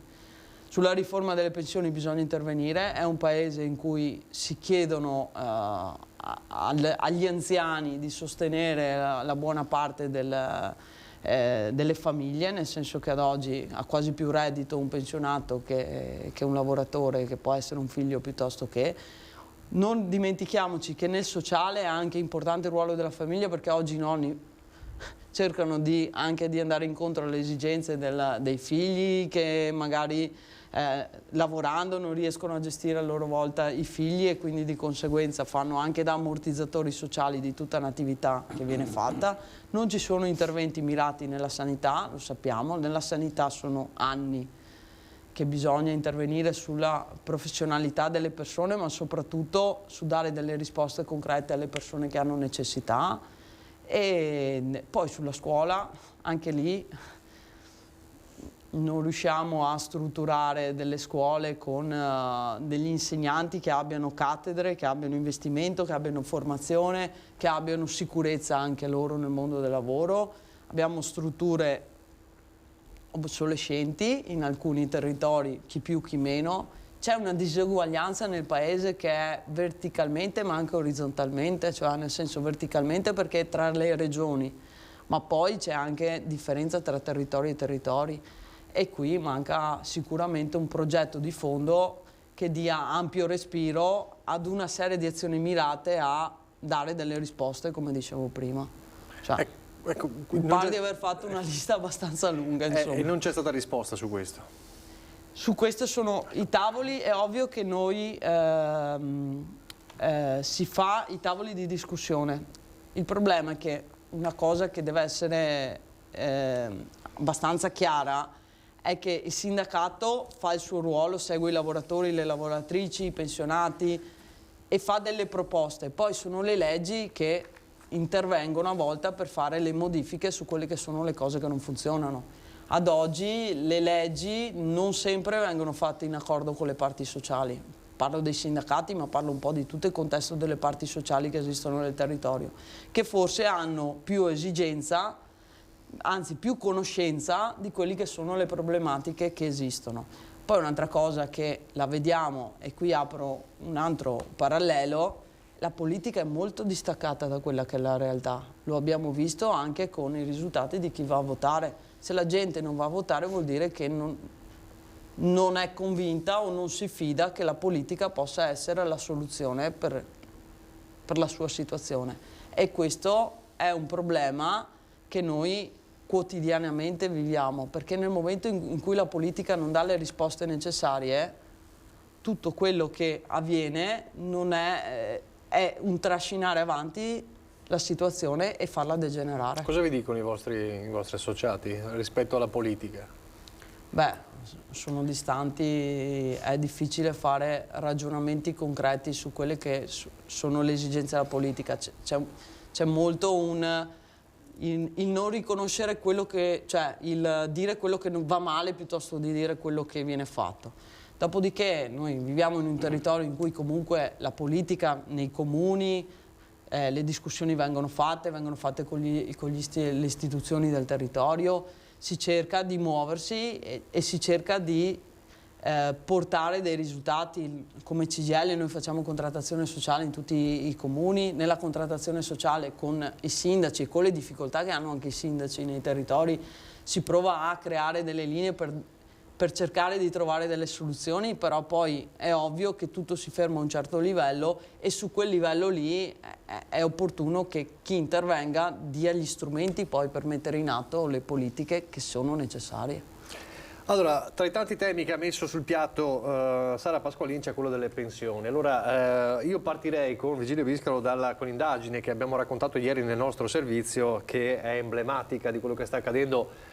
Accade in tutto il Veneto, nello specifico nella Marca, cioè un invecchiamento, il cosiddetto inverno demografico, o meglio la glaciazione demografica, con dati molto preoccupanti. Nel 2050, fra meno di 20 anni, mi corregga se sbaglio, un rapporto tra un pensionato e un lavoratore, è così? È proprio così. Ed è vero che se a livello planetario non stiamo più parlando di, come posso dire, clima in crisi, ma di una vera crisi climatica, a livello demografico siamo all'interno di una glaciazione nuova, perché i dati che ci dicono negli ultimi 10 anni che mancano giovanissimi, 0-14 anni, mancano le persone in età lavorativa, cominciano a mancare tante persone in età lavorativa e dall'altra parte aumentano a dismisura le persone anziane. Perciò la piramide che una volta vedeva allargarsi le persone da 0 a 14 anni e in più con il boomer in età lavorativa, adesso si è completamente capovolta. Basti pensare, con qualche numero perché non tedio i nostri telespettatori, ma gli over 65 dal 2012 al 2022 sono aumentati di 31.800 persone. Quella attiva è diminuita di 22.300 persone. I giovani da 0 a 14 sono diminuiti di quasi 18.000 persone. Numeri che ci fanno dire proprio quello che prima dicevi, nel 2050 ormai saremo arrivati al punto di non ritorno. Qual è il punto di non ritorno? Quando le entrate per pagare i servizi, per pagare diciamo in generale lo stato sociale, il welfare, ecco, non saranno più in grado di farlo. E perciò cosa succederà se non poniamo rimedio a questo? Succederà che quei servizi che sono essenziali, specialmente alle persone anziane, chi potrà se le pagherà, chi non potrà, puntini puntini. Cosa posso dire? Chi non pagherà non si curerà, non avrà un'abitazione idonea, non avrà una risposta dal punto di vista sociale con le case di riposo idonee a fare questo, a gestire l'ultima parte della vita, perché non saranno più in grado i figli a dare una mano ai genitori, cosa che è successa alla mia generazione.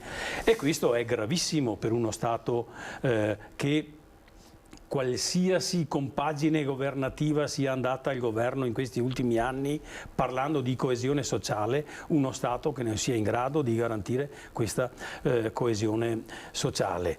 Ed è chiaro che l'ultimo governo, cioè questo in carica con il Presidente del Consiglio Meloni, nei confronti dei pensionati ha fatto un'operazione di scippo, l'abbiamo definita così nel nostro mensile Libera Età, ma ha fatto veramente un furto.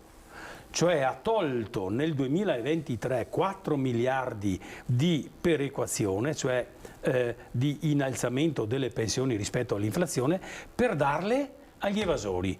Io sono cattivo a dire queste cose qua, leggiamo la manovra finanziaria e vedremo che questi soldi qui sono serviti per pagare la diminuzione, la flat tax per le partite IVA fino a 85.000 euro e per, come posso dire, far lavorare tranquillamente quella parte di società che crea PIL, che crea ricchezza, ma che non viene, come posso dire, misurata dal fisco.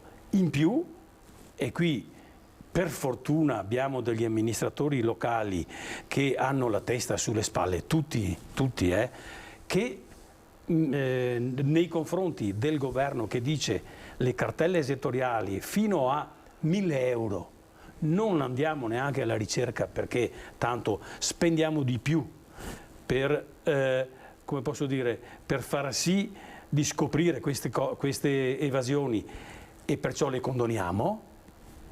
I comuni fanno conto anche di queste entrate qua e tanti comuni in effetti tanti sindaci hanno risposto al governo, guardate anche che noi vogliamo che questa risposta trasversale peraltro anche trasversale, ma è certo, perché quando tu vai a parlare dell'assistenza domiciliare, per esempio, quando tu vai a parlare degli aiuti alle famiglie che stanno male, che sono povere, quando tu vai a parlare di asili nido, di servizi di trasporto, di servizi di mensa, di centri estivi per gli studenti, se le amministrazioni locali hanno risorse le fanno, altrimenti tagliano. E qui i soldi li servono agli enti locali. Tra l'altro io credo che ci sia anche un po' di anticostituzionalità in questo che è stato fatto dal governo, perché casomai sono gli enti locali che avanzano questi soldi qui dai loro cittadini che fanno una proposta di, come posso dire, sanatoria, chiamiamola così, non il centro. Il centro faccia la sua, cominci a discutere con le parti sociali e io credo che qui gli imprenditori seri sono dalla nostra parte per riformare, lo diceva prima anche Sara, finalmente il sistema fiscale, perché noi ormai siamo ridotti a chiudere i rubinetti della perequazione agli anziani per dare soldi a chi ha votato questo governo. Nel frattempo la riforma delle pensioni 2023 è stato rimandato il tavolo in programma per la giornata di oggi, in agenda c'erano opzione donna, bonus figli e riscatto laurea. Non si tiene più oggi l'incontro previsto al Ministero del Lavoro, la presenza dei sindacati sulle nuove misure di pensione che dovranno essere introdotte per il superamento perlomeno parziale della legge Fornero. Un nuovo incontro fissato il 13 di febbraio, a margine peraltro delle elezioni in Lombardia e Lazio. Cosa si porta a quel tavolo? Si porta la piattaforma unitaria di CGIL e CISL UIL e dei pensionati di CGIL e CISL UIL, che da 4-6 anni è sempre la stessa, perché con qualsiasi governo noi non siamo riusciti appunto a superare quell'inghippo che è la legge Monti-Fornero, e qui bisogna essere assolutamente chiari. Il sindacato confederale non chiede la luna, il sindacato confederale chiede che a fronte di un lavoro di 43 anni o di 42 anni ci sia una pensione adeguata. E questo lo dico per il futuro, e per una pensione adeguata noi dobbiamo fare i conti con le nuove generazioni che non avranno un periodo lavorativo continuativo, ma tanti periodi di stacco, chiamiamolo così, e periodi di lavoro. Dobbiamo dare risposta a questi, ma dobbiamo dare risposta anche alla flessibilità. Così come siamo flessibili nell'entrare nel mondo del lavoro, dobbiamo avere il diritto di anche uscire in modo flessibile. E perciò quello che chiediamo noi, i 62 anni e i 41, sempre quelli sono i 41, dobbiamo trovare un accordo. Non siamo riusciti a trovarlo con il governo precedente, né con il governo ancora precedente, né quello ancora precedente ancora, tanto per parlarci chiaro, e abbiamo visto tutto l'arco costituzionale entrare in questi ragionamenti. O troviamo una risposta su questo, oppure, a me dispiace dirlo, continueremo con le quote 103, poi diventerà 104, poi daremo una mano all'opzione donna, ma con una penalizzazione importantissima, ma daremo delle risposte alle situazioni di crisi aziendali, e perciò con un accordo sindacale magari faremo uscire persone che potrebbero essere ancora utilizzate utilmente a fare produzione, perciò ad arricchire il nostro paese, e non risolveremo il problema principe del nostro sistema, che è un sistema solidaristico a ripartizione. Tante entrate di contributi, tante uscite per pensioni. Il problema è che ci sono tanti pensionati, e mi dispiace dirlo, ed è bene che sia così, che vivono molto di più rispetto a qualche anno fa. Non abbiamo però dall'altra parte, cioè dalla parte delle entrate, tante entrate che possono garantire questo equilibrio e questo, come posso dire, rapporto solidaristico. Se si rompe questo, non so che cosa succederà all'INPS o alla previdenza in Italia, e più aspettiamo più si rompe, perché dico questo, che so essere una cosa grave, perché i giovani neolaureati o i giovani diplomati che continuano ad avere magari per 10 anni della loro vita lavorativa contratti precari con una paga bassissima, senza diritti, eccetera eccetera, il rischio è che dicano a tutti: la pensione pubblica è una chimera, andiamo nei fondi di previdenza, diciamo, privati, o nelle assicurazioni private, cosa che distruggerebbe il nostro sistema. Mi fermo qua adesso. Pasqualini, allora, quello della riforma delle pensioni è davvero una chiave di volta fondamentale, visto anche il tempo le battaglie che nel corso dei governi si sono succedute, insomma, del sindacato. Sì, anche perché se ci pensiamo è uno degli argomenti elettorali che hanno usato tutti per farsi votare, quindi di conseguenza... Senza ricordare tutti gli slogan, insomma. Ecco, sì, no, nel senso che quando qui uno ci sarebbe da ridere, durante il percorso elettorale lo porta come argomento principe, è ovvio che dopo manca la partita conseguente, nel senso che dovrai portare a termine quello che prometto, insomma. Poi sappiamo che le promesse a volte vengono fatte e poi non riescono a essere messe in atto, mettiamola così. È ovvio che i collegamenti sono sempre quelli, cioè c'è un mondo del lavoro che deve lavorare, i nostri figli che devono studiare per poi trovarsi un lavoro dignitoso, essere pagati per un lavoro dignitoso e farsi a loro volta la loro famiglia oppure la loro vita in autonomia. E c'è tutta una partita di persone che hanno lavorato, che hanno giusto riconoscimento alla loro pensione e che devono andare ovviamente a concludere la loro vita senza dover occuparsi a loro volta di nuovo di figli, nipoti e quant'altro. Questo meccanismo è arrugginito da anni. La riforma Fornero è stata fatta per esigenze dell'Europa principalmente ed è entrata quasi a gamba tesa su un sistema sociale che aveva già delle difficoltà. Oggi queste difficoltà continuano ad esserci e aumentano, perché è quello che diceva Vigilio prima, cioè aumentano sempre di più, e questa situazione qua diventerà ingestibile, non tanto per il presente ma per il futuro, e noi pensiamo che una politica che deve fare delle leggi e che ha la responsabilità di governare un paese abbia anche l'esigenza di pensare a quello che succederà domani al paese, e quindi deve ragionare un po' anche in prevenzione del futuro. Allora andiamo velocemente, volevi dire qualcosa? Sì, sulle pensioni volevo ricordare una cosa, ed è giusto che chi ci ascolta afferri il concetto che adesso io dirò. Il governo, i partiti della coalizione che adesso ci governa, avevano promesso 1.000 euro alle pensioni minime. Questo è stato il signor Berlusconi.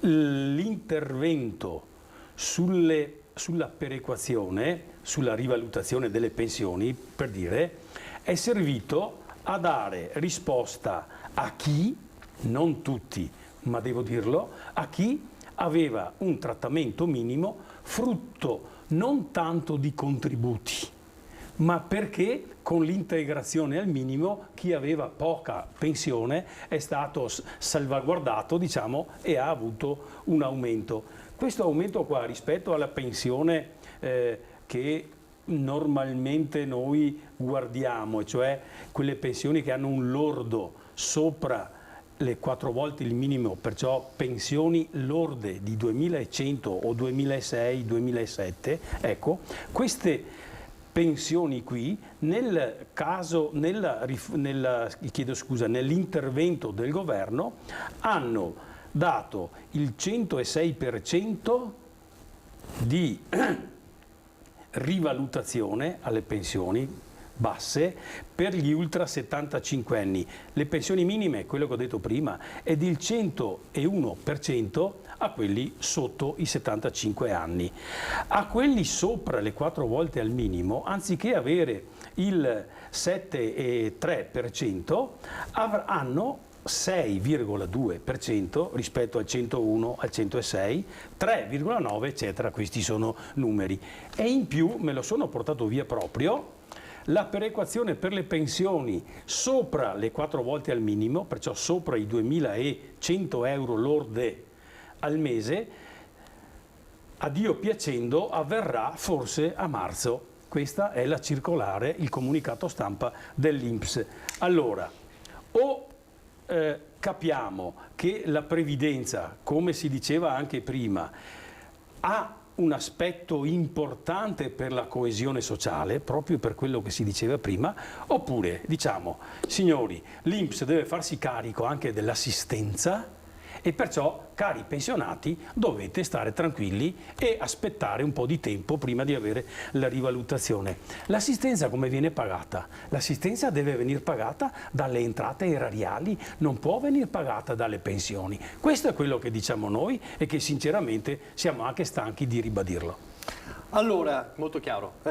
Pubblicità, poi non mi sono dimenticato di Monica ovviamente, perché ripartiremo proprio da Monica per parlare della campagna fiscale. Pubblicità e poi di nuovo in diretta.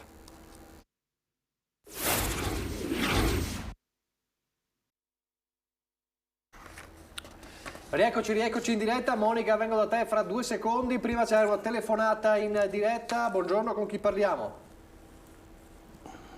Mi chiamo Serafina Anna Maria. Da dove chiama? Fagarè. Fagarè, ci dica. Sì. Io sono un ex insegnante di scuola media e ho fatto 30 anni di servizio. Sono andata sempre idea di andare in pensione. Va a tratti l'audio però, La sentiamo? Mi sente? Adesso sì. Ci dica. Va a tratti. Facciamo così, provi a richiamare fra poco. Provi a richiamare fra poco perché va a tratti l'audio e non sentiamo bene cosa dice. Monica, ci sei? Eccoci qua. Ciao Monica. Allora Monica, campagna fiscale, allora ti chiedo intanto, tu che governi il CAF del Veneto, come è ripartito il CAF con gennaio 2023? Come è ripartita l'attività? È ripartita come sempre in maniera molto pesante dal lato di richieste, soprattutto di prestazioni ISEE.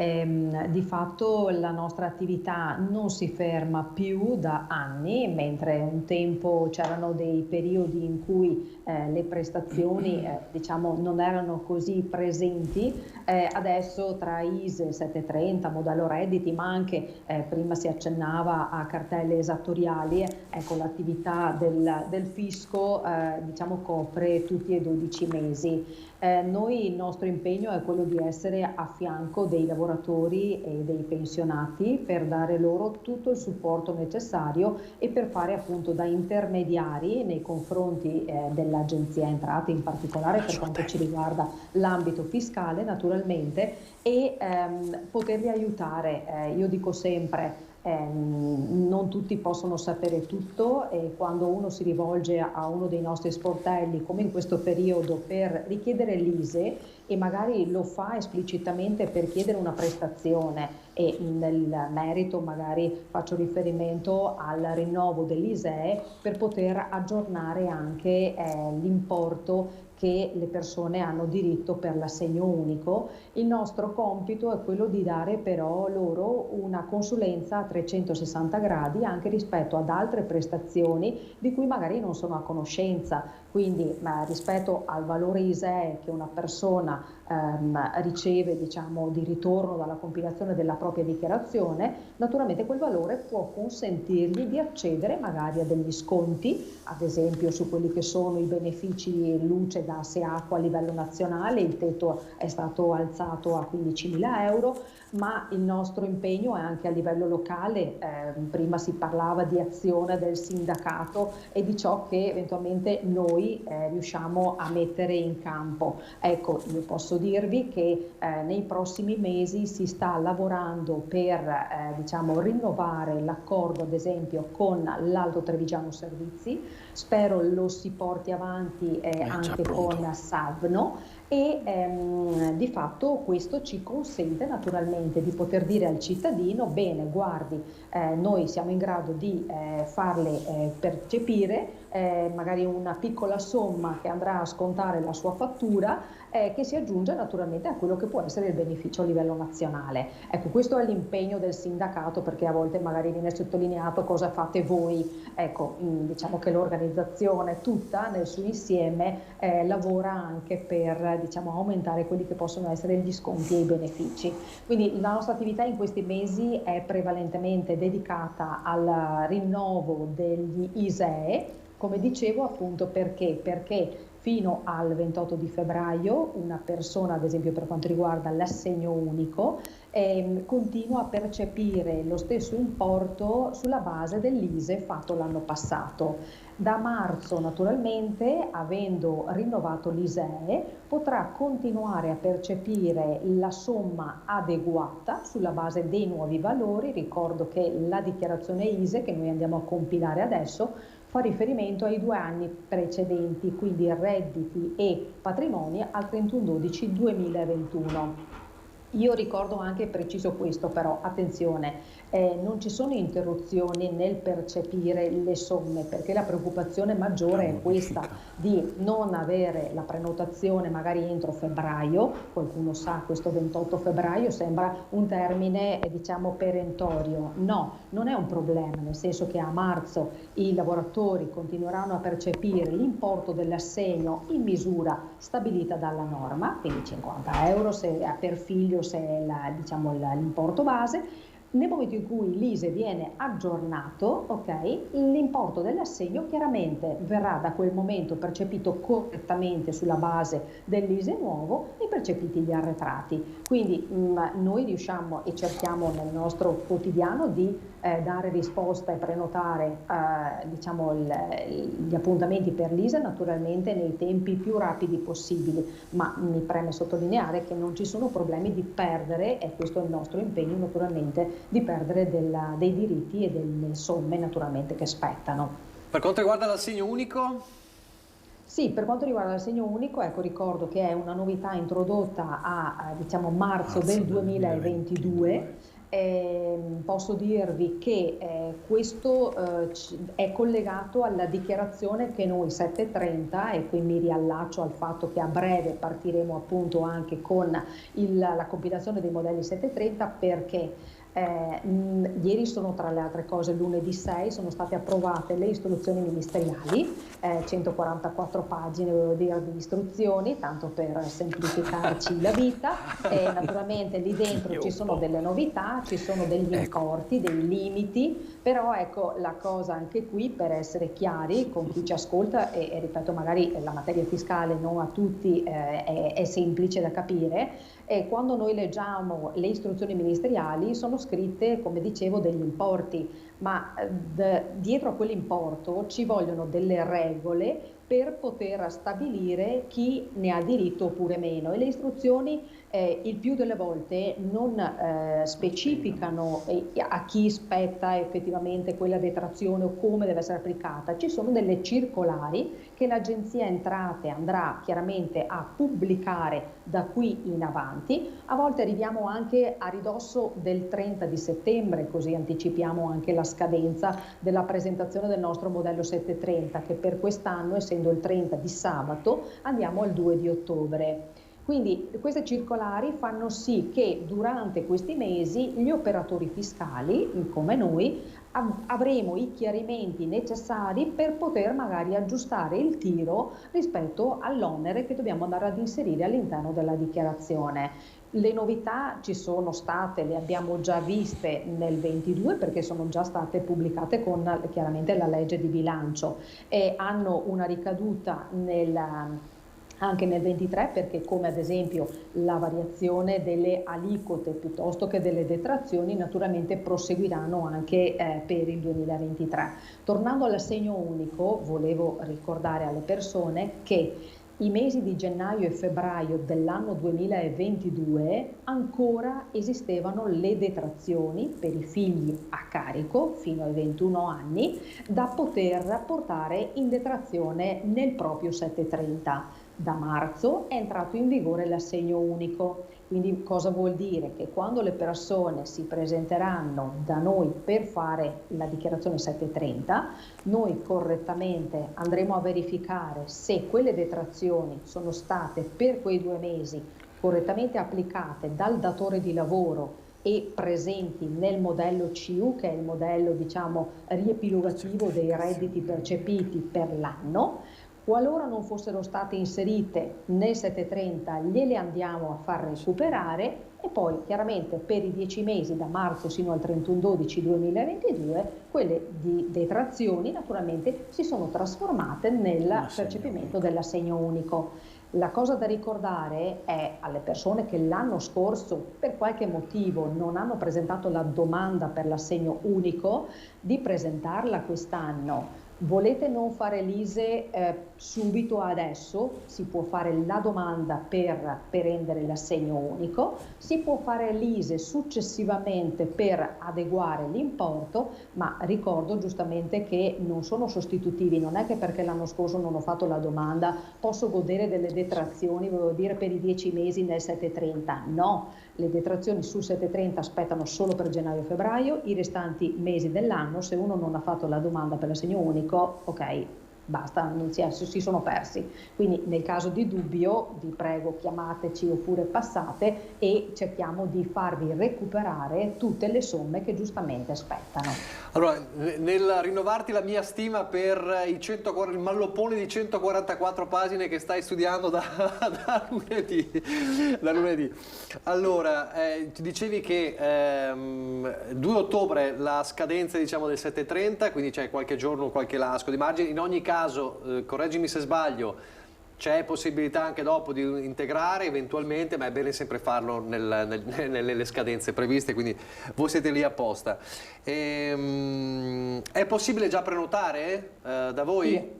Sì, assolutamente. Tendiamo per agevolare anche le persone che magari adesso passano per la compilazione del modello ISEE, dargli la possibilità naturalmente di prenotare già l'appuntamento per il modello 730 e anzi ci stiamo anche prendendo avanti, lo dico per l'anno 21-2024, in modo tale che nei mesi gennaio, febbraio e marzo, che sappiamo essere i più intensi perché tutti hanno piacere di avere subito l'appuntamento, stiamo già anche fissando, seppur a distanza di un anno, l'appuntamento per il rinnovo dell'ISEE. Naturalmente i nostri utenti che si appoggiano a noi da anni riceveranno comunque il messaggio, qualora adesso non lo prenotino, riceveranno nel mese di fine marzo, insomma primi di aprile, l'appuntamento sul proprio cellulare, in modo tale da non poter essere disturbati, e lo si può spostare tranquillamente a seconda delle proprie esigenze. E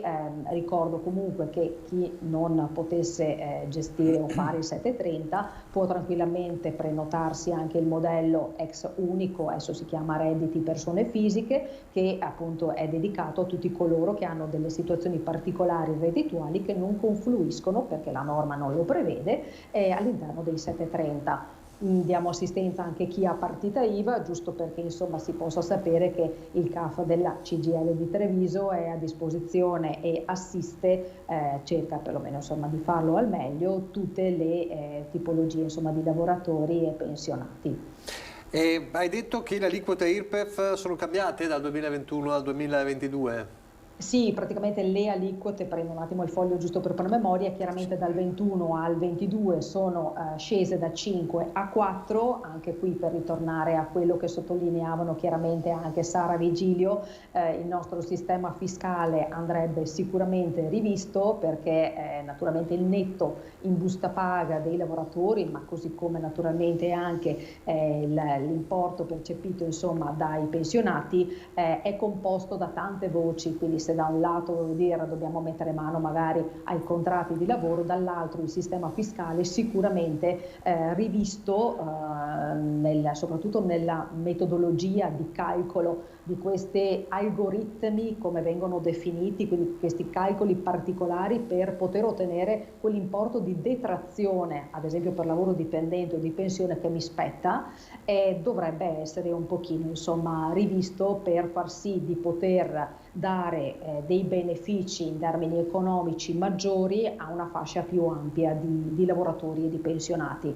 Le aliquote sono cambiate, quindi in particolare le fasce di reddito, se fino al 31 dicembre 21 avevamo che dai 28.000 ai 50.000 euro avevamo il 38% di tassazione, nel 22 questo range di reddito dai 28.000 euro e 50 è pari al 35%, e poi andiamo dal 38 al 43, quindi è salito praticamente lo scaglione successivo. Ecco, questa rimodulazione chiaramente, senza entrare poi nei tecnicismi, si traduce anche per quanto riguarda le detrazioni sia per lavoro dipendente e di pensione in un calcolo, ripeto, che viene fatto naturalmente nel momento in cui viene percepita la busta paga oppure la rata di pensione. E però ricordiamoci sempre che quando io dico passate, anche se un lavoratore, soprattutto magari anche i ragazzi giovani che lavorano per solo una parte dell'anno, in questo caso nel corso del 22, non mettete quella certificazione nel cassetto, ok? Non perché siano in assoluto sbagliate, ma passare un attimo al CAF e verificare se le detrazioni sono state correttamente calcolate. Vi assicuro che ci sono molte situazioni in cui i lavoratori si sorprendono perché riusciamo attraverso il 730 a fargli recuperare delle somme. Quindi una verifica, secondo il mio punto di vista, un suggerimento va sempre fatto. Che altre novità ci sono dalle istruzioni ministeriali? Questa parola che mi mette un po' di paura. Beh, guarda, allora ci sono delle novità, vi posso dare dei titoli chiaramente. Le novità maggiori sono legate al quadro UE che riguardano appunto le spese. Ci sono delle novità per quanto riguarda in particolare le detrazioni che riguardano gli immobili, ma anche lì, vi ripeto, è un po' una giungla, quindi adesso vi farei un elenco di cifre, di tetti, di limiti. Penso che tutti conosciamo super bonus 110, 75%, bonus facciate, ecco, ce ne sono a iosa. Io posso solo dire che dall'esperienza è opportuno, prima di iniziare qualsiasi tipo di lavoro o di anche sottoscrivere un contratto di mutuo, passate al CAF, in questo caso CAF CGIL, per avere una consulenza fiscale, perché quando io vado in banca, l'addetto della banca mi dà dei lumi e delle delucidazioni, chiaramente per la predisposizione dell'atto, ma ci sono delle condizioni fiscali che consentono poi di portare in detrazione gli interessi passivi se vengono soddisfatte alcune condizioni. Quindi non bisogna fermarsi al primo step, ma bisogna prima di fare avere un quadro completo. Insomma, il concetto è chiaro, insomma, passate al CAF perché insomma, tutte le delucidazioni possono essere date poi anche vis-à-vis e caso per caso soprattutto, perché poi ogni caso è a sé stante e appunto si scoprono anche cose che non si sapevano e anche cose che si possono recuperare, quindi è fondamentale questo. Se hai altre novità per caso? Beh no, novità penso che ce ne siano a sufficienza, sai Nicola, quindi presumo che sia sufficiente sì, così. Allora, siccome siamo negli ultimi minuti, volevo tornare a chiudere con Vigilio e con Sara. Sara, un'altra cosa che mi preme chiederti, abbiamo accennato precedentemente, la Marca Trevigiana sta scontando forse il debito di sangue più gravi insieme a Verona sugli incidenti sul lavoro. Il tavolo regionale sulla sicurezza sul lavoro, che fine ha fatto?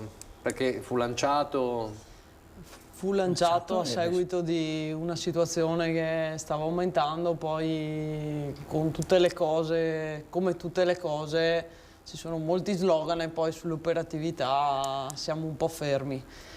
Si stanno facendo degli incontri, io adesso non voglio mettere sempre negativo, nel senso che soprattutto a livello di CISL e UIL, quindi unitariamente anche con gli altri sindacati, noi ci siamo mossi e ci stiamo muovendo unitariamente anche per la provincia di Treviso per coinvolgere i soggetti preposti, che sono principalmente prefettura e ispettorato, insomma, per dare delle risposte.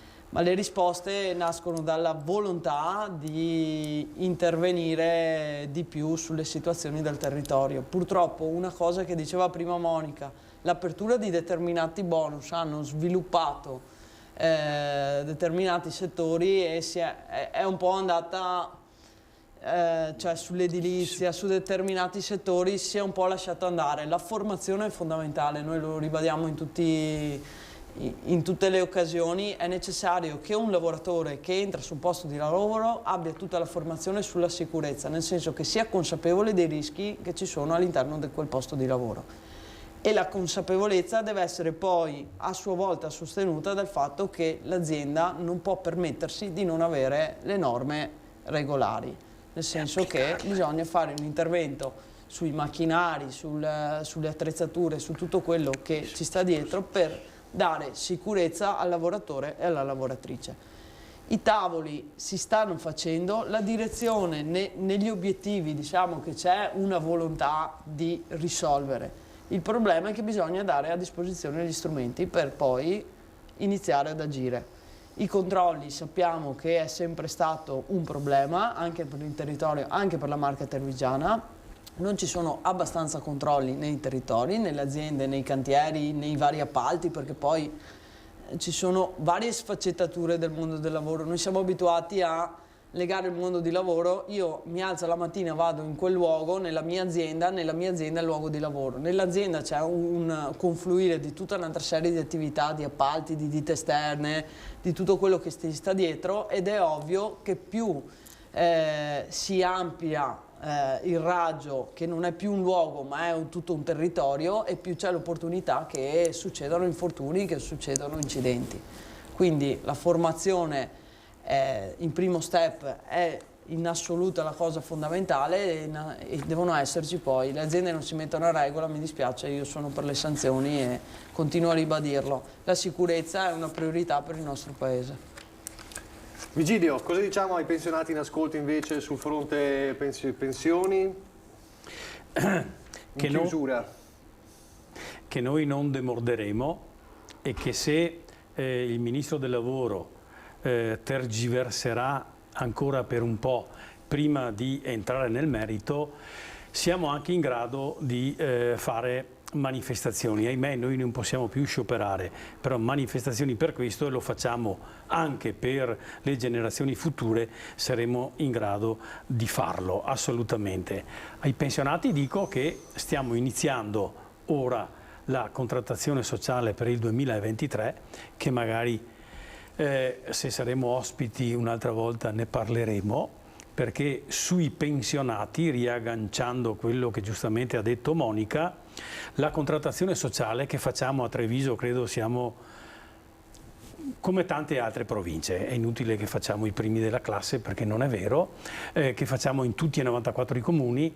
La cosa principale che incominciamo a discutere quando incontriamo il sindaco e l'amministrazione: abbassiamo l'addizionale IRPEF per le pensioni sotto i 15.000 euro, che fa da pandan con quello che diceva Monica rispetto alle scontistiche con le utility.